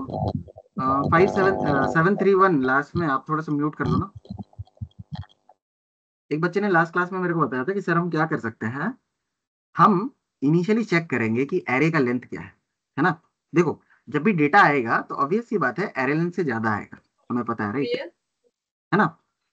एरे लेंथ से ज्यादा आएगा डेटा, तो जब भी डेटा आएगा तो लेंथ बड़ा हो जाएगा। तो अपन चेक करेंगे कि मेरा डेटा इतना है कि नहीं, कि मेरा डेटा एरे का लेंथ 0 तो नहीं है। अगर 0 होगा तभी हम इसको कॉल करेंगे, वरना करेंगे ही नहीं। बात समझ आ रही है। उसने क्या बोला था, काउंट भी लगा सकते हैं। हाँ काउंट लगा सकते हैं, हाँ काउंट भी लगा सकते हो। तो मैं तरीका बोल रहा हूँ कि ये तरीका है, एक अप्रोच सही है, लेकिन मैं आपको बताऊं कि पूरा पूरा प्रॉपर अप्रोच सही नहीं है। इसके लिए रिएक्ट ने कुछ दे रखा है हमें। जब भी रीरेंडरिंग वगैरह के लिए कोई भी दिक्कत हो तो रिएक्ट, ध्यान रखना कि रिएक्ट ने कुछ तो प्रोवाइड करा होगा इस चीज से बचने के लिए। तो बात करते हैं क्या है यहाँ पे सिनेरियो हो क्या रहा है। देखो बात ये है, रिएक्ट में ना दो टाइप के कंपोनेंट होते हैं। एक हम पढ़ रहे हैं जिसको हम बोलते हैं फंक्शनल कंपोनेंट। फंक्शनल मतलब नाम से समझो कि फंक्शन बेस्ड है ना। दूसरा होता है क्लास कंपोनेंट, ठीक है। इनिशियली जब रिएक्ट नया नया आया था तो क्लास कंपोनेंट ही यूज होता था, लेकिन ये क्लास कंपोनेंट ना बड़ा डिफिकल्ट था, मतलब लिखना कॉम्प्लेक्सिटी इसमें बहुत ज्यादा था, जिसके कारण इसमें दिक्कत आता था। फंक्शनल कंपोनेंट में ऐसा कुछ नहीं था, फंक्शनल कंपोनेंट बाद में इंट्रोड्यूस हुआ है ताकि इजी हो जाए चीजें, है ना। क्लास कंपोनेंट में एक ये है, क्या बोलते हैं उसको, टॉपिक है, ये कंसेप्ट बोल सकते हो आप, जिसको अपन बोलते हैं लाइफ साइकिल। बहुत इंपॉर्टेंट, बहुत ज्यादा जरूरी, पर्सपेक्टिव ऑफ इंटरव्यू और कंसेप्चुअल, बहुत ज्यादा जरूरी चीज है। इस चीज को अगर आप समझ गए तो काम बन जाएगा आपका, है ना। मैं अभी क्लास कंपोनेंट के कोड वर्ड्स पे नहीं चल रहा है अपन, क्योंकि कोई यूज नहीं करता। मैं चाहता हूँ कि आप एक बार देखोगे इस चीज को, है ना। मैं भी फिलहाल के लिए बताऊंगा क्या चल रहा है। देखो रिएक्ट जब भी कोई डॉम पे एलिमेंट बनाता है, जब भी आपने कोई स्ट्रक्चर बनाया, कोई भी पेज बनाया, है ना, डिव वगैरह कोई भी चीजें बनाई, राइट, तो रिएक्ट इसका एक ट्रैक रिकॉर्ड रखता है, ट्रैक रिकॉर्ड रखता है किस चीज का, लाइफ साइकिल का। इसका लाइफ साइकिल मतलब सर, जैसे हम इंसान है, इंसान का लाइफ साइकिल क्या होता है कि भैया इंसान जिंदा हुआ, बर्थ, राइट, उसके बाद इंसान कुछ कर रहा है, काम कर रहा है, अपग्रेड कर रहा है अपने आप को, है ना, स्किल्स डेवलप कर रहा है, जॉब कर रहा है, कोई भी चीज, ये सब अपग्रेडेशन पे आती है, राइट। उसके बाद at the end there is a death. ये चीज मानते हो ना, सबका मतलब लाइफ में यही चीज होता है। तो रिएक्ट भी इसी तरीके से जो भी चीज वो बनाता है उसका एक ट्रैक रिकॉर्ड रखता है। और वो ट्रैक रिकॉर्ड किस तरीके से रखता है, इसके पास कुछ मेथड्स है क्लास कंपोनेंट में। इन मेथड्स का नाम है, पहला मेथड जिसका नाम है कंपोनेंट डेड माउंट।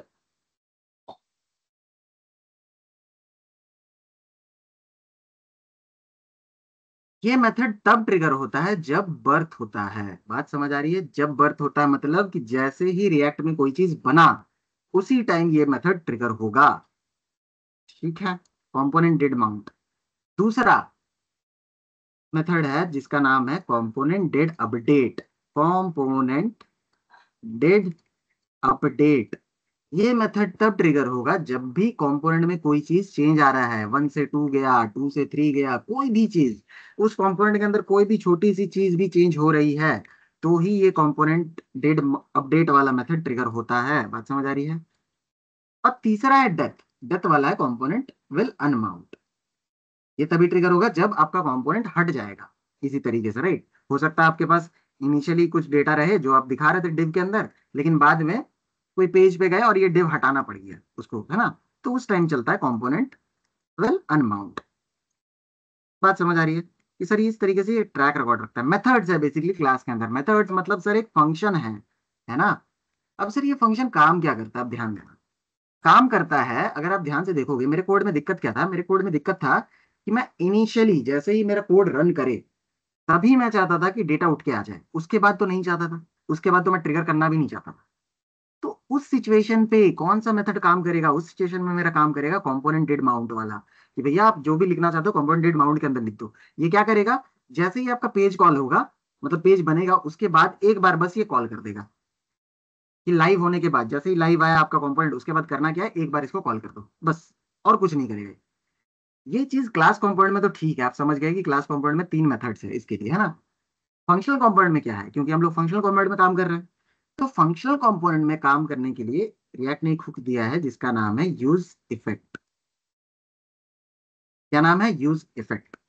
ये एक ही ब्रह्मास्त्र है जो तीनों चीजों का हैंडल कर लेता है, कंपोनेंट डिड माउंट अपडेट और कंपोनेंट विल अनमाउंट। कभी भी कोई आपसे पूछे यूज इफेक्ट क्या है, तो सिंपल तरीका है कि सर लाइफ साइकिल मेथड से बचने के लिए क्लास कंपोनेंट के फंक्शनल कंपोनेंट में यूज इफेक्ट यूज होता है, सिंपल काम है। दूसरा, उसके बाद आप बोलो कि कोई चीज है साइड इफेक्ट हैंडल करने के लिए, ये सारी चीजों के लिए, राइट। अब देखो मैं कोड में ज्यादा कुछ चेंज नहीं करूंगा, अब ध्यान देना क्या करूंगा मैं। मेरा पहले यही चीज था, गेट यूजर को कॉल करना, राइट। गेट यूजर को कॉल करना था कोड में, राइट। मैं क्या करूंगा, एक यूज इफेक्ट हुक बुलाऊंगा। मैं बोलूंगा यूज इफेक्ट को बुलाया जाए। यूज इफेक्ट आ कहाँ से रहा है? रिएक्ट से आ रहा है, देखो ऊपर से इंपोर्ट होके आ गया यूज इफेक्ट, राइट। अब मैंने बोला यूज इफेक्ट कैसा दिखता है, तो देखो कुछ नहीं है भैया, एक कॉल फंक्शन है जो कॉल बैक फंक्शन लेता है। कॉल बैक फंक्शन सिंपली, बस एक कॉल बैक फंक्शन, और उसके अंदर एक डिपेंडेंसी एरे। अभी इस एरे पे ध्यान नहीं देना है, बस सिंपली सोचो कि कॉल बैक फंक्शन है ना। इस गेट यूजर को उठाकर मैं इसके अंदर डाल दूंगा, बस काम खत्म। अब देखो ये चीज सिंपली लॉग करते हैं हेलो को। अब ध्यान देना क्या हो रहा है। अब अगर मैं रिलोड करा तो एक बार तो हेलो चला, कब? जब डॉम बना। बात समझ आ रही है? जब आपका कंपोनेंट बना, ये जो शो यूजर वाला कंपोनेंट है, ये जब बना एक बार हेलो तब चला। अब दूसरी बार हेलो कब चला? जब इसने यूज स्टेट को इसको ट्रिगर किया, गेट यूजर को ट्रिगर किया, क्योंकि स्टेट था, स्टेट ने एक बार तो रेंडर करा होगा, राइट, जिसके कारण दूसरी बार चला। उसके बाद और ये चलेगा ही नहीं। बात समझ आ रही है? इनिशियली अगर कोई चीज को कॉल करना है एक ही बार, जब आपका डॉम इनिशियली सेटअप हो रहा है, तो आपको यूज इफेक्ट यूज कर लेना है सिंपली। बात समझ आ रहा है? यस और नो? पहले ये बताओ क्या कर रहा है ये। सर यूज इफेक्ट एक ही बार चलता है? नहीं, एक बार नहीं चलता, अभी मैं बताऊंगा, धीरे धीरे आऊंगा क्या चीज है इस पे, राइट। मैंने बोला ये तीनों चीज हैंडल करता है, ये भी हैंडल करता है, अपडेशन भी, राइट। क्योंकि वहां पे मैं बात कर रहा था क्लास के बारे में, तो मैं आपको बता रहा था component did mount, will update और आपका डेथ। मैं ऐसे सिंपल वर्ड पे चलता हूँ तो आप कंफ्यूज नहीं होगे फिलहाल के लिए। जब कंपोनेंट बनेगा, जब कंपोनेंट जन्म लेगा, है ना, तब चलेगा एक बार यूज इफेक्ट। दूसरा, जब अपडेट होगा तब चलेगा। अब अपडेट होगा तब चलाने का एक तरीका है कैसे चलाते हैं, उसका काम करेगा ये डिपेंडेंसी एरे, ठीक है, दिखाएंगे आगे। अभी देखो, अभी फिलहाल के लिए मेरे पास डेटा आ गया। ये समझ आया कि पहली बार क्यों चल रहा है ये? यस और नो? बताओ बताओ फटाफट। Yes sir. क्लियर है यहाँ तक? ठीक है, तो पहली बार ये चला। अब अपन देखोगे ध्यान से तो यूजर के अंदर मेरे पास डेटा आ रहा होगा। अगर मैं आपको सिंपली दिखाऊं users, you can see over here I am getting the data. ठीक है आपको? ये देखो इनिशियली पहले खाली था, और उसके बाद में भरा, जिसके कारण रीरेंडर हुआ। बात समझ आ रहा होगा, अब डिफरेंस समझ आ रहा होगा। देखो, अरे यार ये क्या खुल गया। हाँ, तो इनिशियल लेवल पे आपका एरे खाली था, तो एक बार जब डॉम डॉम चला तब चला, और उसके बाद जैसे डॉम बन गया तो इसने एक बार गेट यूजर को कॉल किया था, जिसके कारण रीरेंडर हुआ, जिसके कारण दूसरी बार में आपको डेटा दिख रहा है। बात समझ आ रही है? ठीक है। अब मैं चाहता हूँ इस डेटा को दिखाना, तो how will you show this? So अपन करेंगे क्या, अपन यहाँ पे फटाफट से लगा लेते हैं। देखो, डेटा रेंडर कराना कितना आसान है इस पे, है ना। Show you. ऑलराइट, तो अपन ने एक डिव लिखा है, इसके अंदर फटाफट से अपन एक और ये लिख देते हैं। जब भी जावास्क्रिप्ट लिखना है, सिंपली करली ब्रैकेट, है ना, करली ब्रैकेट आपने ओपन कर लिया, आपने लिखा यूजर्स क्वेश्चन मार्क डॉट, क्योंकि ये एक एरे है तो सब सिंपली चलेंगे क्वेश्चन मार्क डॉट मैप के साथ। अब इसके अंदर दो चीजें आएंगी सर, वैल्यू कॉमा इंडेक्स या आईडी बोल दो, राइट। इंडेक्स ही आएगा, आईडी तो नहीं, सॉरी। रिटर्न करेंगे एक डिव के साथ। बात समझ आ रही है? अब इस डिव के अंदर होगा क्या क्या, तो अपन बोल देंगे पहला तो सर इमेज हो सकता है ना। इमेज आएगा किसमें, बताओ, वेल डॉट इमेज आएगा ना। वेल डॉट इमेज इसी तरीके से तो आएगा, क्वेश्चन मार्क इमेज। अगर आप देखोगे इस चीज को तो देखो, इमेज आ गया बड़ा सा, दिख रहा है ना। दूसरा दूसरा चीज फटाफट से करते हैं, पी टैग के साथ वेल डॉट, क्या था हमारे पास, नेम था, राइट, नेम। और एक पी टैग लगा देता है जिसपे अपन लिख देंगे वेल डॉट इमेज। अब एक बात बताओ, ये चीज समझ आया किस तरीके से मैं रेंडर करना हूँ? मैंने क्या करा, यूजर्स के अंदर मेरे पास डेटा स्टोर था, है ना, तो मैंने यूजर को सिंपली मैप कर दिया। मैप करने के बाद रिटर्न कर रहा हूँ इसी पे एक वैल्यू, क्या चीज, वैल्यू जिसपे डिव होंगे बेसिकली। डिव है एक एक, हर एक आइट्रेशन पे एक डिव को ये क्रिएट करेगा और उस डिव को दिखाएगा। और उसके अंदर इमेज के अंदर जैसी चीज आ रही थी, क्वेश्चन मार्क लगा के, क्वेश्चन मार्क लगा देता हूँ मैं, बेस्ट अप्रोच है, बेस्ट प्रैक्टिस है, क्वेश्चन मार्क के साथ जाओ, क्वेश्चन मार्क डॉट के साथ, राइट। तो इस तरीके से आप चल सकते हो। बताओ ये क्लियर है? क्या करा है अभी तक रेंडर करने के लिए, हाँ या ना?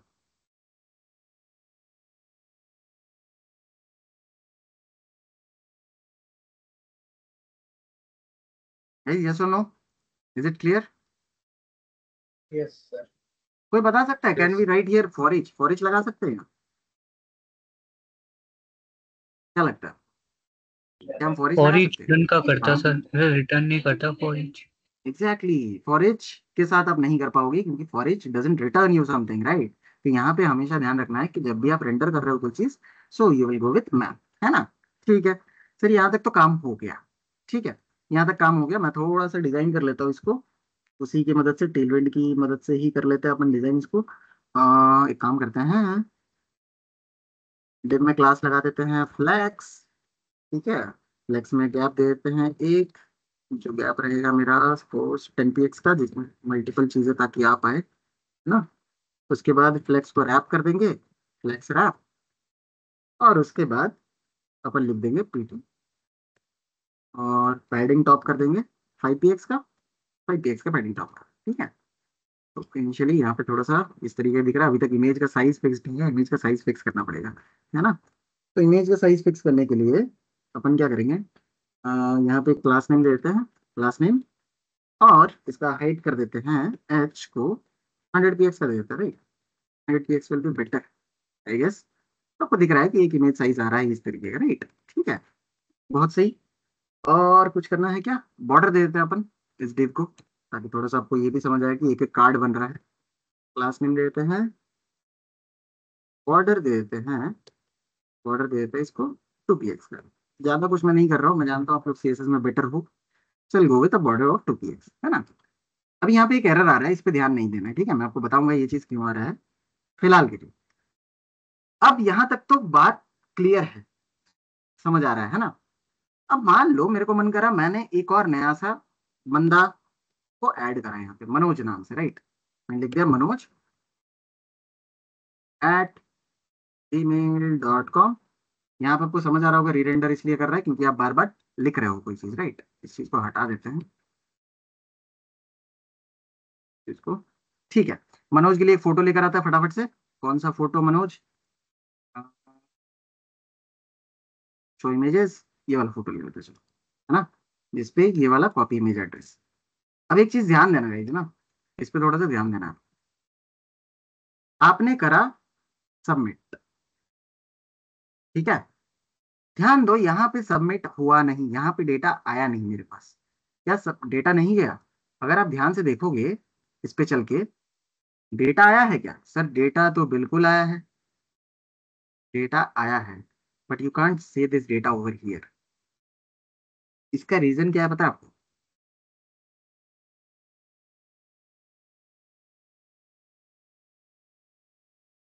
देखो, अगर इस चीज को मैं री रेंडर करूं तो डेटा ऑफ कोर्स आ जाएगा।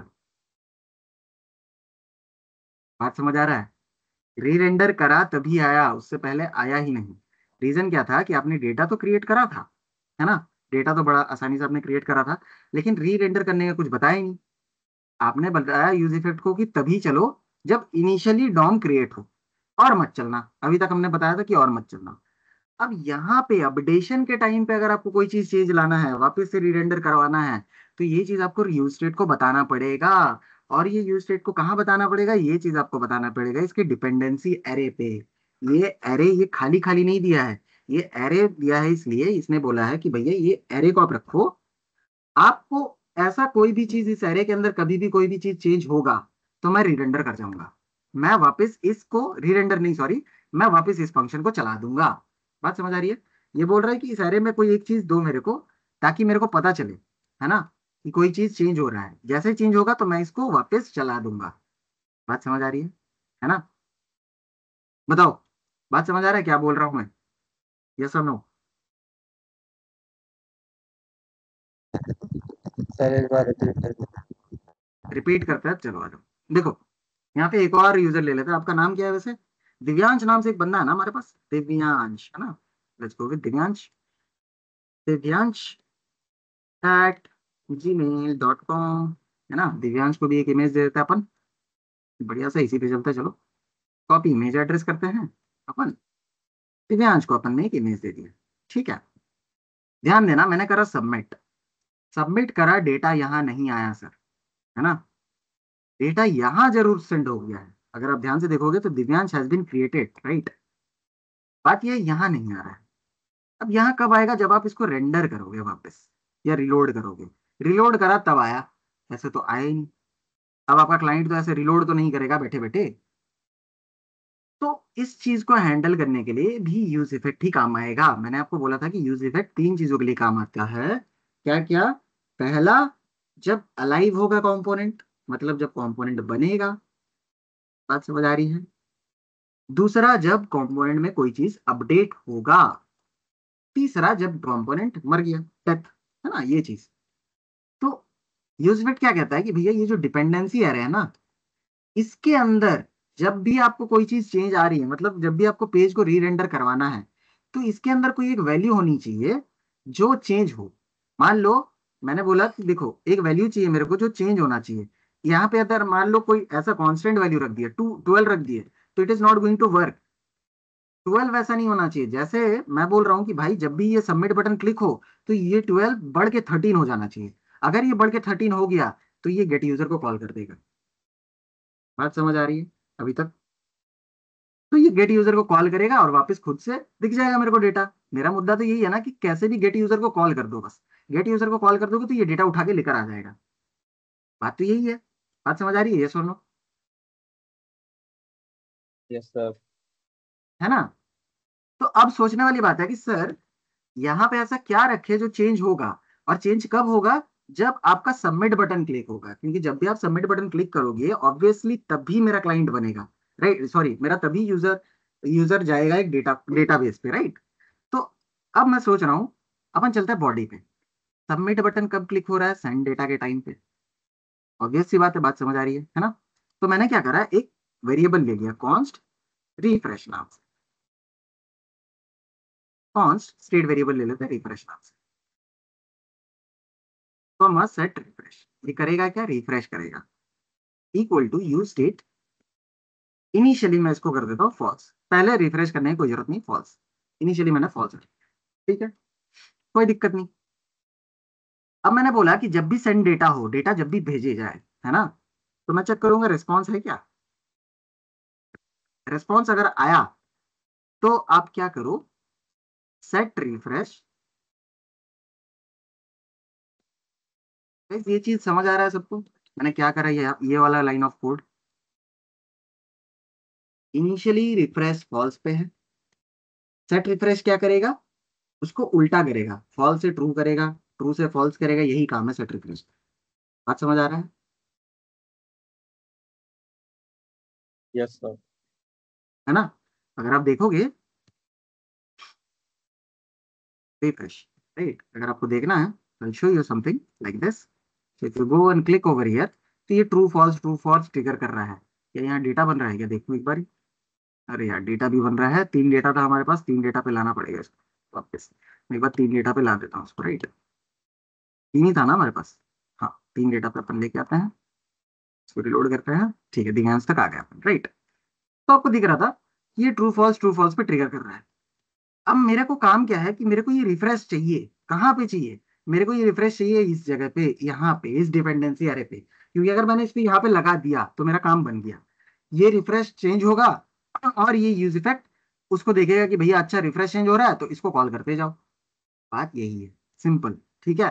तो आप सेंड कैसे करोगे, वापस तब प्रॉप्स में प्रॉप्स, पास कर देंगे। बहुत बढ़िया, go with props, this time मैं चेंज कर देता हूँ इसका नाम। अब देखो मल्टीपल चीजें जब चेंज सेंड करनी है ना, तो आपको ऑब्जेक्ट, डबल ऑब्जेक्ट बनाना पड़ेगा, आप लिख दोगे यूआरएल कॉमा, उसके बाद मैं बोलता हूँ रिफ्रेश को सेंड कर दो, है ना, इस तरीके से। यहाँ पे थोड़ा सा चेंजेस आएगा, यहाँ पे क्या चेंजेस आएगा ये देखना है मेरे को थोड़ा सा, है ना, यूआरएल के अंदर तो नहीं आएगा, नाम आएगा data, right, so it will come with as a data, और उसके अंदर आएगा डेटा डॉट यूआरएल, सही है, हाँ बराबर। देखो क्या करा है मैंने, एज अ मतलब दूसरा डबल ऑब्जेक्ट के अंदर मैंने पास करा है इस बार, राइट, इस चीज को नेस्टेड ऑब्जेक्ट बोलते हैं, डबल नहीं, सॉरी, नेस्टेड ऑब्जेक्ट, और उसके अंदर मैंने नाम लिखा था डेटा, तो जिसके कारण मैं यहाँ पे कैप्चर कर रहा हूँ एज अ डेटा, राइट। अब उसके अंदर ऑब्जेक्ट है डॉट यूआरएल डॉट रिफ्रेश, इस तरीके से कैप्चर करेंगे, राइट, और मैं यहाँ पे simply dot data dot refresh को लिख देता हूँ, रिफ्रेश। अब देखो जादू, है ना, अब देखोगे आप जादू। अब लिखते हैं यहाँ पे कोई नाम, एक नया सा नाम ले लेते हैं, आपका नाम क्या है, दिव्यांश आप ही का नाम है, right, let me go with, someone was there Lucky name, right, Lucky नाम से भी कोई बंदा था, चल गो विथ लकी, लकी बड़ा ही लकी है, gmail.com, है ना। और इसके बाद अपन एक इमेज तैयार करते हैं, late me go with this, suppose कोई भी इमेज ले लेता हूं मैं, लकी को क्या बना दे अपन, लकी को बना देते हैं शेर, है ना, शेर बना देते हैं, चलो, तो कॉपी इमेज एड्रेस अपन ने यहाँ बना दिया, पेस्ट कर दिया। अब ध्यान देना, अगर मैं अब इस बार सबमिट करूं, you can see over here data खुद से ही आ रहा है, मेरे को रिफ्रेश करने की जरूरत नहीं। क्यों आ रहा है, क्योंकि बात को समझो, क्या कर रहा है ये, जब भी अपन ने सबमिट करा तो भैया सबमिट ने रिफ्रेश, रिफ्रेश नाम से एक वेरिएबल लिया था जिसका इनिशियल वैल्यू फॉल्स था सर, इसको इसने उल्टा ट्रिगर कर दिया, है ना, फॉल्स से ट्रू बना दिया। अब ये चीज सेंड हो रहा था as a props show users को, शो यूजर्स पे आए हम, यहाँ पे यूज इफेक्ट के अंदर आपने इस रिफ्रेश को डाल रखा था कि भैया जब भी रिफ्रेश चेंज हो तो आप इस गेट यूजर को कॉल कर लेना, गेट यूजर कॉल हुआ, डेटा वापस आया, डेटा वापस आया तो डेटा रेंडर होके दिख गया। बात समझ आ रहा है क्यों यूज इफेक्ट क्या काम कर रहा है यहाँ पे, बात क्लियर है एवरीवन? Yes sir. तो यूज इफेक्ट आपको होपफुली समझ आ गया होगा, राइट। अभी आपको एक चीज मैं आपके सामने ना एक बॉम्ब ड्रॉप करूंगा, आप समझोगे। अभी पता है 2-3 दिन या कुछ दिन पहले ही, मैक्सिमम शायद 15-20 दिन पहले ही, बॉम्ब तो नहीं है वैसे एक्चुअली, है ना, इनिशियल लेवल पे तो बहुत सही है, इतने सालों से यूज इफेक्ट पे ही काम हो रहा था। अभी 15-20 दिन पहले इन्होंने एक नया सा चीज इंट्रोड्यूस किया है, उसका नाम शायद से है सर्वर कंपोनेंट, है ना, इस तरीके का कुछ नाम है, सर्वर कंपोनेंट या इस तरीके का, ठीक है। वो चीज आजकल यूज हो रही है यूज इफेक्ट के बदले, ठीक है। तो अभी इनिशियल लेवल पे लिए आपके लिए तो सही है, क्योंकि यूज इफेक्ट पूछा जाएगा, अभी तो इंटरव्यू से भी नहीं जाने वाला यूज इफेक्ट है ना, बहुत मेजर टॉपिक है यूज इफेक्ट, थोड़ा ध्यान देना इस पे, राइट। ठीक है, अब आते हैं इस चीज पे। सर ये दिक्कत क्या कर रहा है यहाँ पे, ऐसा मेरे पास बार बार ये each child in a list should have a unique की प्रॉप्स बोल क्या रहा है।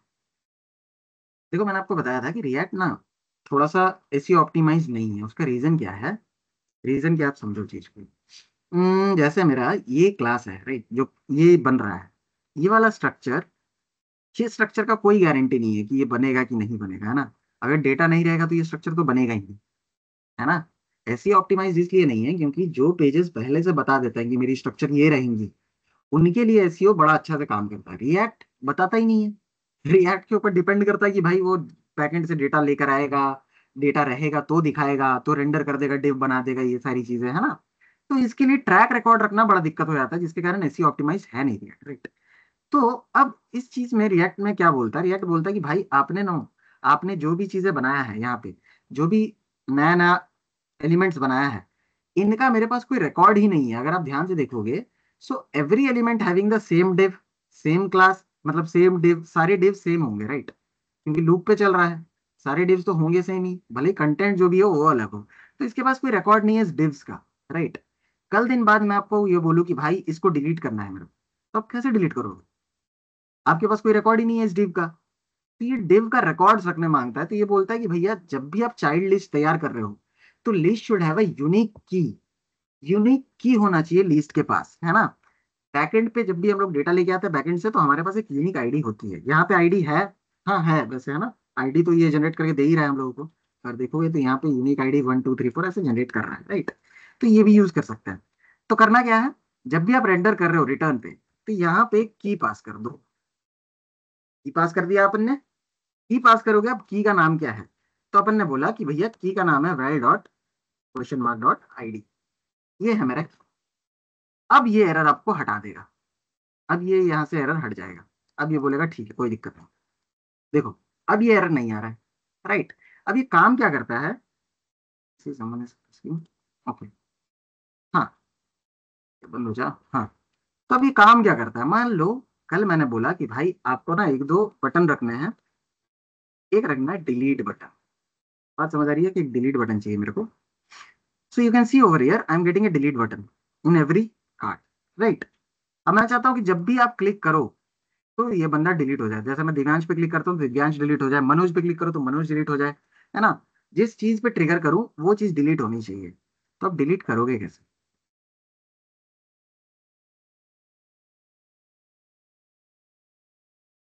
पहले तो आपको पता करना पड़ेगा कौन सा डिव आप डिलीट करना चाहते हो, है ना।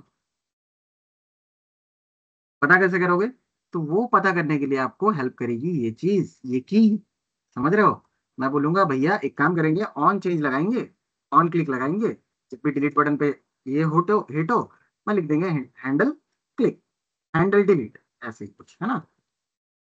बात समझ आ रही है, हैंडल डिलीट अपन ने लिख दिया। अब बात कर रहा था मैं कि एक फंक्शन बना देते हैं फटाफट से, फंक्शन हैंडल डिलीट, लॉग पता कर, सिंपल, है ना। बात समझो क्या कर रहा हूँ मैं। अगर मैंने किसी भी डिलीट पे क्लिक किया तो इट विल शो मी पता करो, राइट। अब एक बात बताओ, how will you get this कि कौन से डिव पे हिट हुआ है, क्लिक हिट हुआ है, ये कैसे पता करो। प्रॉब्लम ये, बात समझ आ रही है, वरना डिलीट तो कर ही नहीं पाओगे आप इसको। अगर मैंने बोला कि दिव्यांश का आईडी डिलीट करना है ना, तो आपको तो पहले पता करना पड़ेगा कि दिव्यांश की आईडी कहाँ पे है, क्या है, कौन सी आईडी यहाँ पे हिट करा है क्लाइंट ने, उसके बाद ही तो आप डिलीट कर पाओगे। कैसे करोगे ये बताओ मेरे को, how will you delete. Sir जैसा उसमें ऐड इवेंट लिस्ट में लगाते थे जावास्क्रिप्ट में, उसको आईडी पता चल जाती थी उससे, जिस भी डिप पे हिट हुआ है। यहाँ पे इस तरीके से तो नहीं, बेसिकली देखो, जिस डिव की आईडी वो, उससे नहीं चल सकता अपन। क्यों, रीजन क्या है, मैं बोल रहा हूँ बेस्ट ऑप्शन है कि ये चीज आपको डेटाबेस में भी डिलीट करनी है, राइट। आपको यहाँ पे भी डिलीट करना पड़ेगा तभी तो, क्योंकि रेंडर तो यहीं से हो रहा है। अगर आप ध्यान से देखोगे रेंडर तो यहीं से हो रहा है। तो आई गो विथ समथिंग कि मेरे को यही आईडी चाहिए पर्टिकुलरली, राइट। मान लो मैंने मैं क्या करूंगा, यहाँ पे देखो मेरे पास क्या आ रहा है, आईडी आ रहा है, राइट। तो मैं सिंपली यहाँ पे इस फंक्शन को इस तरीके से कॉल करूंगा कि भाई एक काम करते हैं, यहाँ पे लिख देते हैं, क्या नाम था अपन इसका, इस फंक्शन को सिंपली यहाँ से कॉल कर देंगे, लिख के ID well dot well question mark dot ID. अगर इस तरीके से अपन ने कॉल करा तो क्या होगा, what will happen now if you go for delete, right. तो देखो आप एक चीज, मैंने इस बार पास कर दिया है well question mark dot ID. अगर ये चीज मैं यहाँ पे आईडी लिख दूं, यहाँ पे है ना, मैंने आईडी यहाँ पे लिख दिया, सर एक्सियोस डॉट डिलीट कर सकते हैं। वो तो बाद की बात है कि आप, हाँ एक्सियोस डॉट डिलीट आप कर सकते हो, वो बाद की बात है कि आप वहाँ पे डिलीट करोगे, लेकिन आपको पता तो करना पड़ेगा कौन सी चीज को डिलीट करना है, कौन सा डेटा को डिलीट करना है। मैं यही क्वेश्चन पे हूँ कि मान लो क्लाइंट तो आपका कहीं पे भी आके हिट कर सकता है ना, मनोज पे भी क्लिक कर सकता है, राइट। या फिर क्लाइंट आके आपका दिव्यांश पे भी क्लिक कर सकता है। तो वो आईडी निकालना पड़ेगा, वो आईडी का बात कर रहा था मैं। देखो इसीलिए मैंने क्या करा, यहाँ पे एक फंक्शन लगाया और मैंने पास कर दिया कि भैया हैंडल डिलीट, और ये आईडी पास कर दिया, राइट। इससे आपको आईडी मिल जाएगा। बात समझ आ रहा है? सॉरी गड़बड़ी हो गया थोड़ा सा, चलो कोई नहीं, इसको हटाओ। देखो यहाँ पे पहले वाले डिलीट पे काम कर, डिलीट पे क्लिक कर रहे हो, ये दिखाते रहेगा, इसको थोड़ा सा चेंज कर देता हूँ, मेरे को 3 पे लेके आता हूँ वापस से, 3 वाला आइटम पे, राइट। तो देखो यहाँ पे मैं बोल रहा हूँ कि अगर मैंने दिव्यांश पे क्लिक किया, तो डिलीट पे क्लिक किया तो मेरे को दिव्यांश का डेटा मिल रहा है। अगर मैं शुभम पे क्लिक करूंगा तो obviously I will get the data with ID 1। अब आपके पास इजी हो जाएगा कि मेरा शुभम का आईडी 1 है, यहाँ पे भी डेटाबेस पे भी है ना। तो आप सिंपली जाके डेटाबेस पे डिलीट कर सकते हो। यहाँ पे अब आप लगाओ एक्सियोस, एक्सियोस के साथ भेजो डिलीट, और उसके साथ डेटा भेजो, कौन सा डेटा को आपको डिलीट करना है कर दो डिलीट। बात समझ आ रहा है? यस और नो? Yes sir. क्लियर है? ठीक है। अब मैं चाहता हूँ कि डिलीट और अपडेट आपके ऊपर मैं छोड़ूंगा, है ना। वैसे तो आप लोग कुछ काम कर नहीं रहे हो, डिलीट और अपडेट मेरे को कल चाहिए, है ना। डिलीट अपडेट में क्या दिक्कत है मैं ये बता दे रहा हूँ।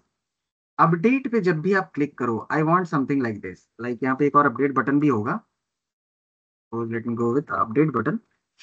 बटन लगा देते हैं अपन अपडेट का, है ना। ये अपडेट का एक बटन लगा दिया। जब भी आप अपडेट बटन पे क्लिक करोगे तो इसका जो डेटा है ना, दिव्यांश, ईमेल वगैरह, ये यहाँ पे आ जाना चाहिए। बात समझ आ रही है? इसका डेटा पूरा यहाँ आ जाना चाहिए। नेम की जगह पे नेम, ईमेल की जगह पे ईमेल, इमेज की जगह पे इमेज। ठीक है। दूसरा काम, जब भी आपने अपडेट पे क्लिक कर दिया तो ये submit button should be change to update. ये सबमिट बटन चेंज होके अपडेट बन जाना चाहिए, लिखा आ जाना चाहिए अंदर अपडेट। बात समझ आ रहा है? ये आप कैसे करोगे, ये लॉजिक पार्ट आपको सोचना है। बताओ दिव्यांश, क्लियर है? Yes sir. ठीक है। तो ये चीज मेरे को आपको बनाना है, ठीक है। अब ध्यान देना है, डिलीट पे भी रिफ्रेश वगैरह ये अपडेशन वो वाला काम करेगा, उसमें आपको यूज इफेक्ट पे थोड़ा सा ध्यान देना है, क्या हो रहा है यूज इफेक्ट के मुकाबले, है ना। एक बार ये चीज दोनों पे काम कर लोगे तो आपको थोड़ा सा क्लियर हो जाएगा, ठीक है। मोस्टली चीजें क्या हो रहा है क्या नहीं। यूज इफेक्ट इनिशियली थोड़ा कंफ्यूज करता है, मैं आपको बता रहा हूँ, सच्चाई है। Use effect will initially confuse you, पर धीरे धीरे टाइम के साथ वो चीज बन जाता है। जैसे जैसे आप करते जाओगे कोड्स, तो वो चीज कंपेटेबल आप हो जाओगे उसके साथ, राइट। ऑलराइट गाइस, सो आज का सेशन यहीं तक रखते हैं। किसी को कोई डाउट है तो पहले ये बता दो, अगर किसी को कोई डाउट है किसी रिगार्डिंग तो वो बता दो। सर ये रिएक्ट फोल्डर की जिप फाइल भेज देना आप। ये रिएक्ट फोल्डर की जिप फाइल भेज दूँ? ठीक है भेज दूंगा, चलो कोई दिक्कत नहीं। ठीक है। अच्छा सुनो, मैं जिप फाइल भेजूंगा ये नोड मॉड्यूल्स को हटा के, ठीक है। ध्यान रखना ये नोड मॉड्यूल्स, क्योंकि इसका साइज बहुत ज्यादा होता है। तो आपको करना क्या है, जिप फाइल एक्सट्रैक्ट करोगे। एक्सट्रैक्ट करने के बाद ध्यान देने वाली बात है, अगर मान लो आपका फोल्डर कोई भी फोल्डर के अंदर है, जैसे रिएक्ट के अंदर है मेरा डे 1 फाइल, राइट। उस फोल्डर के अंदर जाना है, फिर आपको npm इंस्टॉल करना है, npm i करोगे तो नोड मॉड्यूल्स खुद ब खुद इंस्टॉल हो जाएगा। उसके बाद आप चला लो npm रन डेव करके। ये चीज पे ध्यान देना है। नोड मॉड्यूल्स में हटा के भेजूंगा, नोड मॉड्यूल्स आपको ओके सर। इंस्टॉल करना है पहले, उसके बाद ही चलाना है, ठीक है। डन। ऑलराइट गाइस, फिर और किसी को अगर कोई डाउट नहीं है तो चलते हैं फिर आज, है ना, आज का सेशन खत्म करते हैं यहीं, है ना। चलो, thank you so much guys for joining.